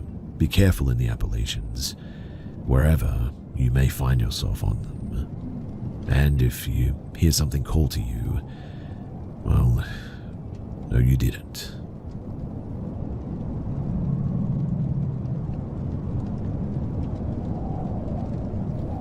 This happened around 2010 when I was a kid living in northern Florida. I'm 24 now, so it's definitely been a minute, but after hearing a bunch of your creepy stories, I figured that I'd finally share one of mine. So, I grew up in a super haunted apartment, and this is one of the freakiest things that happened to me there. I lived with my dad and sister in a small apartment. By the time that this happened, we'd been there almost 3 years. Paranormal stuff had already been going on, like footsteps, knocking, or hearing people talking when nobody was home. Nothing too wild, but just the kind of stuff that you could brush off and blame on upstairs neighbors. One thing though is that I hated sleeping alone, and I was terrified of the dark there, so I would usually stay up playing my DS under the covers. That night, I was doing exactly that, until my dad came in, took my DS and moved the nightlight from the hallway into my room to try to get me to sleep. It was one of those sort of projector nightlight things that lights up the ceiling with stars and planets and all that. So I was just sort of sitting in bed, staring up at the solar system, still wide awake and wired. Then the whole room suddenly just went pitch black for a split second, almost like somebody put their hand over the light. Right after that too, I saw what looked like the shadow of a man's hand slowly pull away from the projector Like I could actually see fingers moving and curling back in a fist before pulling its wrist back. Then the ceiling lit up again like nothing happened. I just sat there frozen. Like, did that really just happen? And then, a minute or two after, I saw a black shadow mass dart across the ceiling, blocking the light again for a split second before the room was illuminated again. Well, that was enough for me. I threw the blanket over my head, pressed myself against the headboard, and tried not to move. A few minutes passed, and then I heard and felt 2 loud bangs on the right wall next to my head, like someone full-on punched it, hard. The whole wall and the headboard shook, in fact. I didn't even think. I just ran down the hall to my sister's room, dove under her blanket, and stayed there until morning. The next day I went back to my room and I saw that a fairly large painting that I had hanging right above my headboard was halfway off the wall now, which means that whatever hit that wall, it hit hard enough to nearly tear the nails holding it up on the wall completely out. Well, I literally slept with my sister for 2 weeks after that, and have slept with a lamp on until my adulthood after this.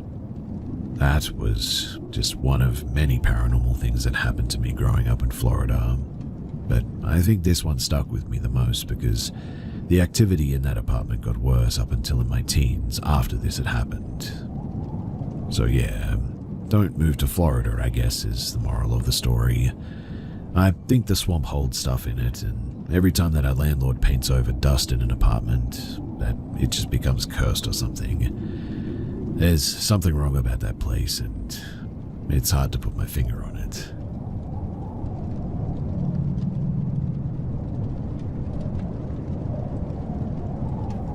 Back in 1985, I was in the middle of a very nasty divorce from my first wife.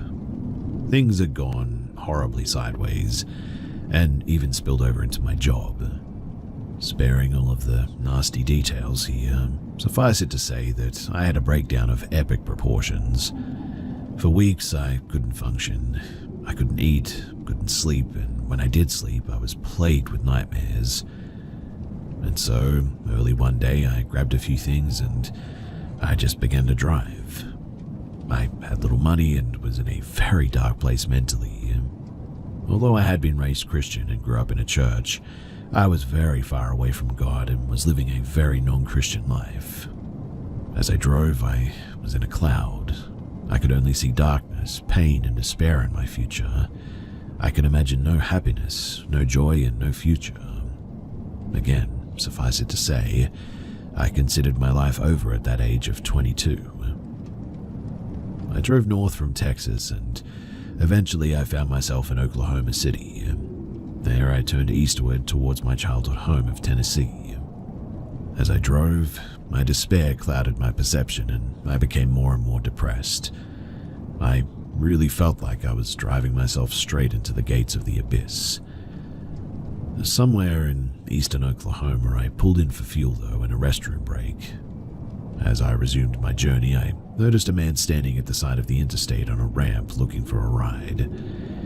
He was dressed rather peculiarly for the weather at the time, wearing a long old West-style rain slicker and ivy cap, sometimes known as a flat cap or a duckbill cap as well.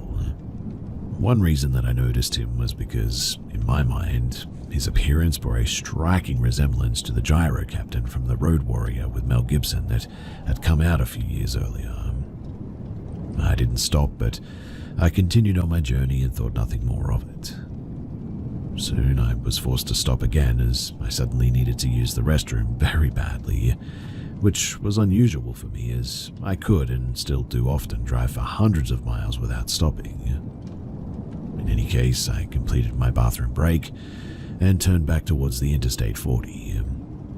As I turned onto the ramp, my eyes were drawn to another hitchhiker looking for a ride, only it was not another hitchhiker. It was the very same person that I had seen a short time earlier at my previous stop. I'm quite sure that I did a double take on seeing him because I was so shocked by it. for reasons that I didn't understand at the time but have become clearer later in my life. I pulled over and I offered him a ride. He got in the car and thanked me for the lift. In short time, he began to make what I first assumed was small talk. It was far from small talk, though. It was as though he could read my mind. He talked about life's heartaches and troubles, and it soon became clear that he appeared to know more about me and my troubles than he should. He turned the subject to God and his many blessings, and now, nearly 40 years later, I don't remember exactly what he said, but he seemed to have just the right words that I needed to hear at the time. It was, for lack of a better word, miraculous, the way that he seemed to be able to speak to my soul and lift the burdens that I felt that were crushing my very spirit. He rode with me for the rest of the afternoon, and by the time that we were approaching Little Rock, Arkansas, I felt like a new person. He promised me that everything would work out. He said that I was just beginning on a new journey, and he assured me that there were good things in store for me in the future. It was late in the day as we entered Little Rock, and I decided to get a motel for the night. I stopped at a convenience store to let him out of the car so that he could continue on his way. Before exiting the car, he asked if I could spare a little money for food. I told him that I never give money to strangers because I couldn't know if it was just going to be wasted on alcohol or drugs, but that I would, however, be happy to buy him some food. He graciously accepted my offer, and I turned into the parking lot and went into the store. All these years later, I can still remember exactly what I bought for him that evening. I purchased a pack of bologna, a half a gallon of milk, and a loaf of bread. I also believe I picked up some condiments as well as a candy bar for dessert. After paying for the items, I exited the store and found him waiting at my car. I handed him the bag of food and thanked him for making me feel better. He in turn thanked me for the ride and the food. I got in the car and started it. Placing the car in reverse, I looked around to be sure that I wouldn't hit him backing out, but I couldn't see him anywhere. Now, because it had only been a moment since he walked toward the rear of my car, I was concerned that possibly he may have tripped and fallen behind me or something. I mean, I didn't want to back over him, so I placed the car in park and I got out to make sure that he was clear. But he was nowhere to be seen. I walked around the car and then I walked around the only other car in the parking lot and nothing. I went into the store and asked the cashier if he had seen where the gentleman in the long coat had gone, and he said that he had not seen anyone in the last few minutes but me. I was confused as the cashier should have had a clear view of the parking lot from the checkout counter. I walked back outside and walked out onto the street corner and looked all four ways, and there was no one to be seen. I walked around and looked behind the building and nothing. I even got down on my knees and looked under my car as well as the other car in the parking lot, but nothing. The man had disappeared as though he was a ghost. There is no way, even if he had run, could he have gotten out of sight as fast as he did. I mean, the man, the bag of food, and the jug of milk that I'd given him were gone, vanished without a trace as though they never even existed. Finally, I gave up and I went a short ways down the road and rented a motel for the night. I went in, took a shower, said a short prayer, and then for the first time in weeks, I slept like a baby all night, peaceful and dreamless. Now, the next morning, I awoke feeling refreshed and reinvigorated. The mental clouds were now gone, the burden was lifted, and I felt like a completely new man. I continued my journey eastward with a new zest for life.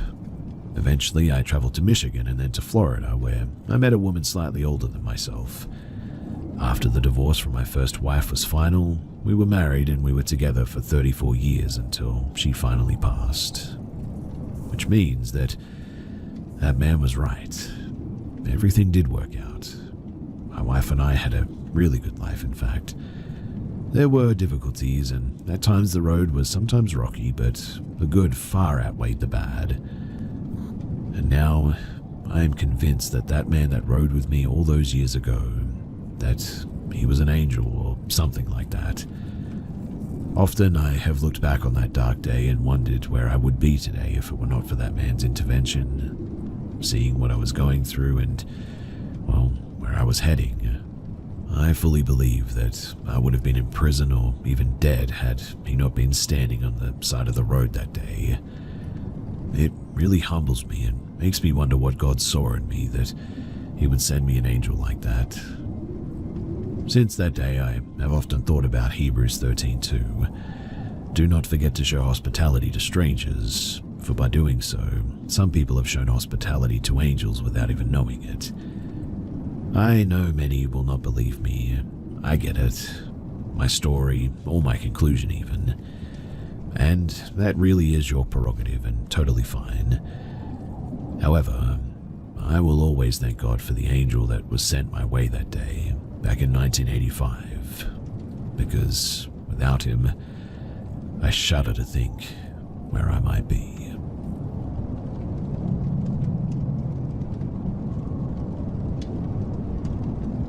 The other night, around midnight, my mother-in-law, who lives on the opposite end of an adjoined 1-acre plot of land as my wife and I, called my wife telling her that she was hearing a loud wailing sound out back of their house past the tree line.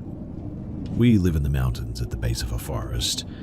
My wife got my attention and told me to come to the window, where we listened for about 10 minutes. And there was a very loud feminine wailing coming from the woods. It was something like the sound of a fox or a coyote makes, but each wail was much longer, louder, and way more human. I have since looked up every wild animal in my area, and have yet to match the sound that I heard to one of them. Right around the time that I thought to record the sound, though, it stopped. I've listened to the recording a few times to see if maybe I could get a glimpse of the sounds that it was making, but I don't think that I caught it. In the recording, though, my mother-in-law talks about how when she first heard the sound, she turned the back porch on and walked outside. She has 2 German shepherds, and they will bark at just about anything, and they spend the majority of their time outside, laying in the yard anyway. But weirdly, neither of them made a sound, or did either of them want to go outside with her that day. She said that she went outside and clapped her hands to try and scare whatever it was away. After a little bit, she saw what she said was a small grey cat, looking to be about domestic size. It walked up to the far side of the creek that separates the backyard from the woods, but it didn't move any closer and then proceeded to go back up the hill into the woods. She said that it felt like it was trying to lead her somewhere. She, being an animal lover like my wife, said that she was worried that there was an animal trapped or hurt, and like some video from the dodo, she was going to go into the woods and find some helpless animal to nurse back to health. Being of sound mind, though, she called us to tell us this and say that she was afraid to go out there by herself, and asked if I would be willing to bring a gun to protect us, in case there was a coyote or something else once we got up there. At the sound of gun and woods and afraid, I was all ears, so I grabbed my plate carrier, a couple of knives, my pistol, shotgun, my Milwaukee chest-mounted bar light, and a small hand torch. My mother-in-law met my wife and I in our backyard, and I told them to drive up the side of the road and see if they could position the car to shine a light into the woods. I said that I would walk across to the back of their property and go into the woods from there so as to not wake up my father-in-law or alert the dogs or anything. I made my way over and approached the woods from the right side of the property. Just so you understand, the left side of the property is flanked by a long fence that stretches about 2 acres in length. It goes back deep into the woods, separating our property from our neighbors. And on the right side of the property, it's flanked by a small road that leads to a few more houses set far back behind ours. I walked over a small bridge that covers the stream separating the backyard from the woods, and walked diagonally toward the fence line. Now, as soon as I stepped foot into the woods, I spotted something reflective just in front of the fence. I had yet to pull out any lights, so I turned on my hand torch and aimed it at the reflection. I walked a bit closer and the light didn't move, so I imagined that it was just a bit of the fence catching the light or something. Once I was about maybe 20 paces away from it, I saw that there was a small grey blob, roughly ovular shape and covered in fur. My first and only thought was raccoon because in that split second it added up, but I then panned my flashlight to the right about 10 feet away, and it landed squarely on a set of eyes. What I had seen before just had been this raccoon, but what I saw after, that was something else completely. This thing was a little bigger than a coyote. It had grey fur, and honestly I cannot recall if it had a tail or ears or anything else, but it was both canine and feline in characteristics, leaning more toward canine in appearance. It stared into the light at me for a few moments, and then started walking slowly deeper into the woods. Now, as far as I know, coyotes and foxes alike would be out of there as soon as they even smelt me or hear me take one step into the woods. Stranger still, this thing was not 10 feet away from this raccoon, and they seemed to be perfectly content.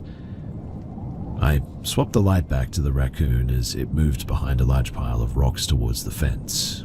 I thought that it must have been a burrow or something, so I panned back toward the creature, and it had now moved really far away, deeper into the woods. I cannot recall actually seeing it move or anything though, and it was just there and then it was miles away.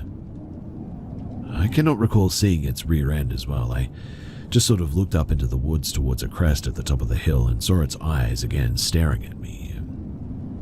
I'm not one to just waltz through the woods in the middle of the night.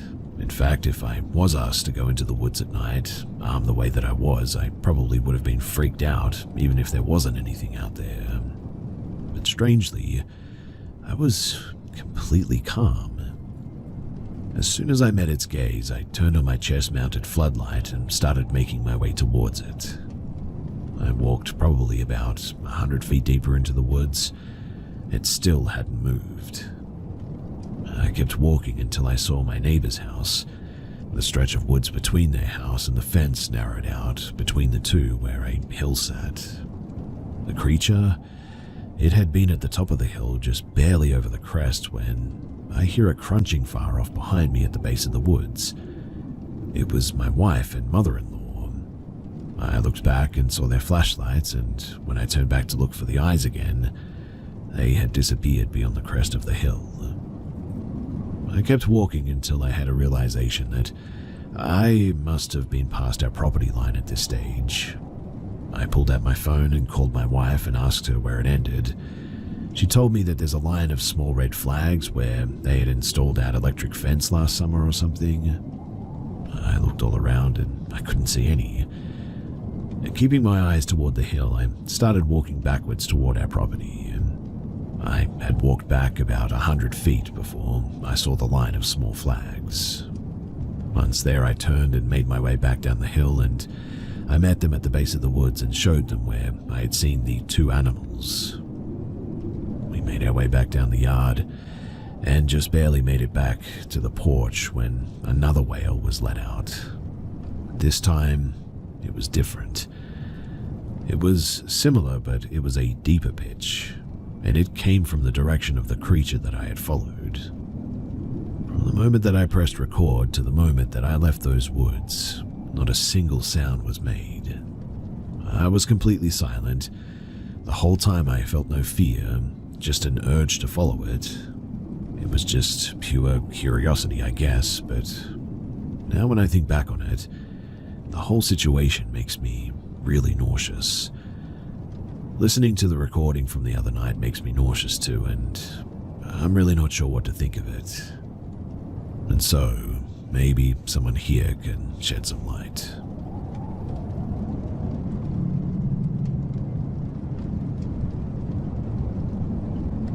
My experience began 2 years ago, during a visit to my hometown in Bangladesh.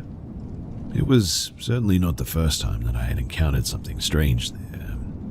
Back in 2008, I had heard footsteps echoing outside the house at night, yet when I had looked, there had been no one there. But that was nothing compared to what I would face this time. The nights in Bangladesh are heavy with heat, thick and suffocating. To survive the stifling air, we leave the doors and the windows open, praying for even the faintest breeze. Iron barriers protect the openings, so even with everything wide open, no one can just slip inside or anything. I've always been a light sleeper, and that night I shared a bed with my little niece while my mother and aunt slept on the floor nearby. It was deep into the night, a black and airless hour. The phone was dead and there was no clock in the room. But I awoke to the faint clattering sound of a can skittering across the ground outside. I froze, my senses sharpening. I waited, heart pounding, until the sound stopped. Relieved, I let my body sink back into sleep. Just as sleep began to claim me again, a sound floated through the darkness, the soft, eerie laughter of a woman. It was faint, almost blending into the stillness. At first, I brushed it off. Perhaps it was just one of the mad women who lived down the street. I mean, it happened sometimes. I tried to ignore it, willing myself back to sleep. But then, suddenly, the laughter stopped. A heartbeat later, a scream shattered through the night, so sharp and close that it sounded as if it had been unleashed right outside of our barrier. I shot upright in bed, my blood running cold. I squinted into the darkness beyond the door and the window, but the world outside was an impenetrable black void. The screaming ceased, and the laughter returned. Only now it was no longer distant. It was just outside, right there, laughing as if it already knew that we were listening. But it made no sense. Our driveway is long, winding from the road to the house. Even sprinting, it would have taken someone minutes to reach the gate. And yet, somehow, she was there already, laughing and waiting. I sat frozen in terror, terrified that my niece might wake and see whatever horror was lurking out there. Moving carefully, I slid out of bed and shook my mother awake. She opened her eyes, and I could see immediately that she had heard it too. Together, we roused my aunt, a woman whose fearlessness was legendary in our family. Without a moment's hesitation, my aunt seized a torch and moved to the barrier. She shone the light into the night, sweeping it across the yard. The laughter stopped at once. There was no one there. No figure darting away, no rustle of retreating footsteps, nothing. Refusing to be intimidated, my aunt flung open the front gate and stepped out into the suffocating darkness. Mum and I watched through the barrier, hardly daring to breathe. Minutes dragged past, then my aunt's voice rang out, sharp and fearless. "Who's there? Come out before I come for you." She called again and again into the emptiness of the night, but there was no response. She searched everywhere. There were only two ways in or out, both wide and clear. If anyone had been there, they could not have escaped unnoticed. That much was for certain. Still, though, she found nothing. She locked the gate behind her and returned to us. And just as she reached the door, the laughter exploded again, louder, crueler, and right outside once again. We stared at one another in shock, hearts thundering in our chests. It was impossible. My aunt had just searched every corner of the yard. No one had entered, no one had left, and yet the sound was closer than ever. Panic finally seized us. We rushed to wake my brothers and uncles, hammering on their doors. They stumbled out, grabbing torches and sticks, and surged into the night. They unlocked the gate, ready to confront whatever it was. The moment that the gate opened, the laughter stopped.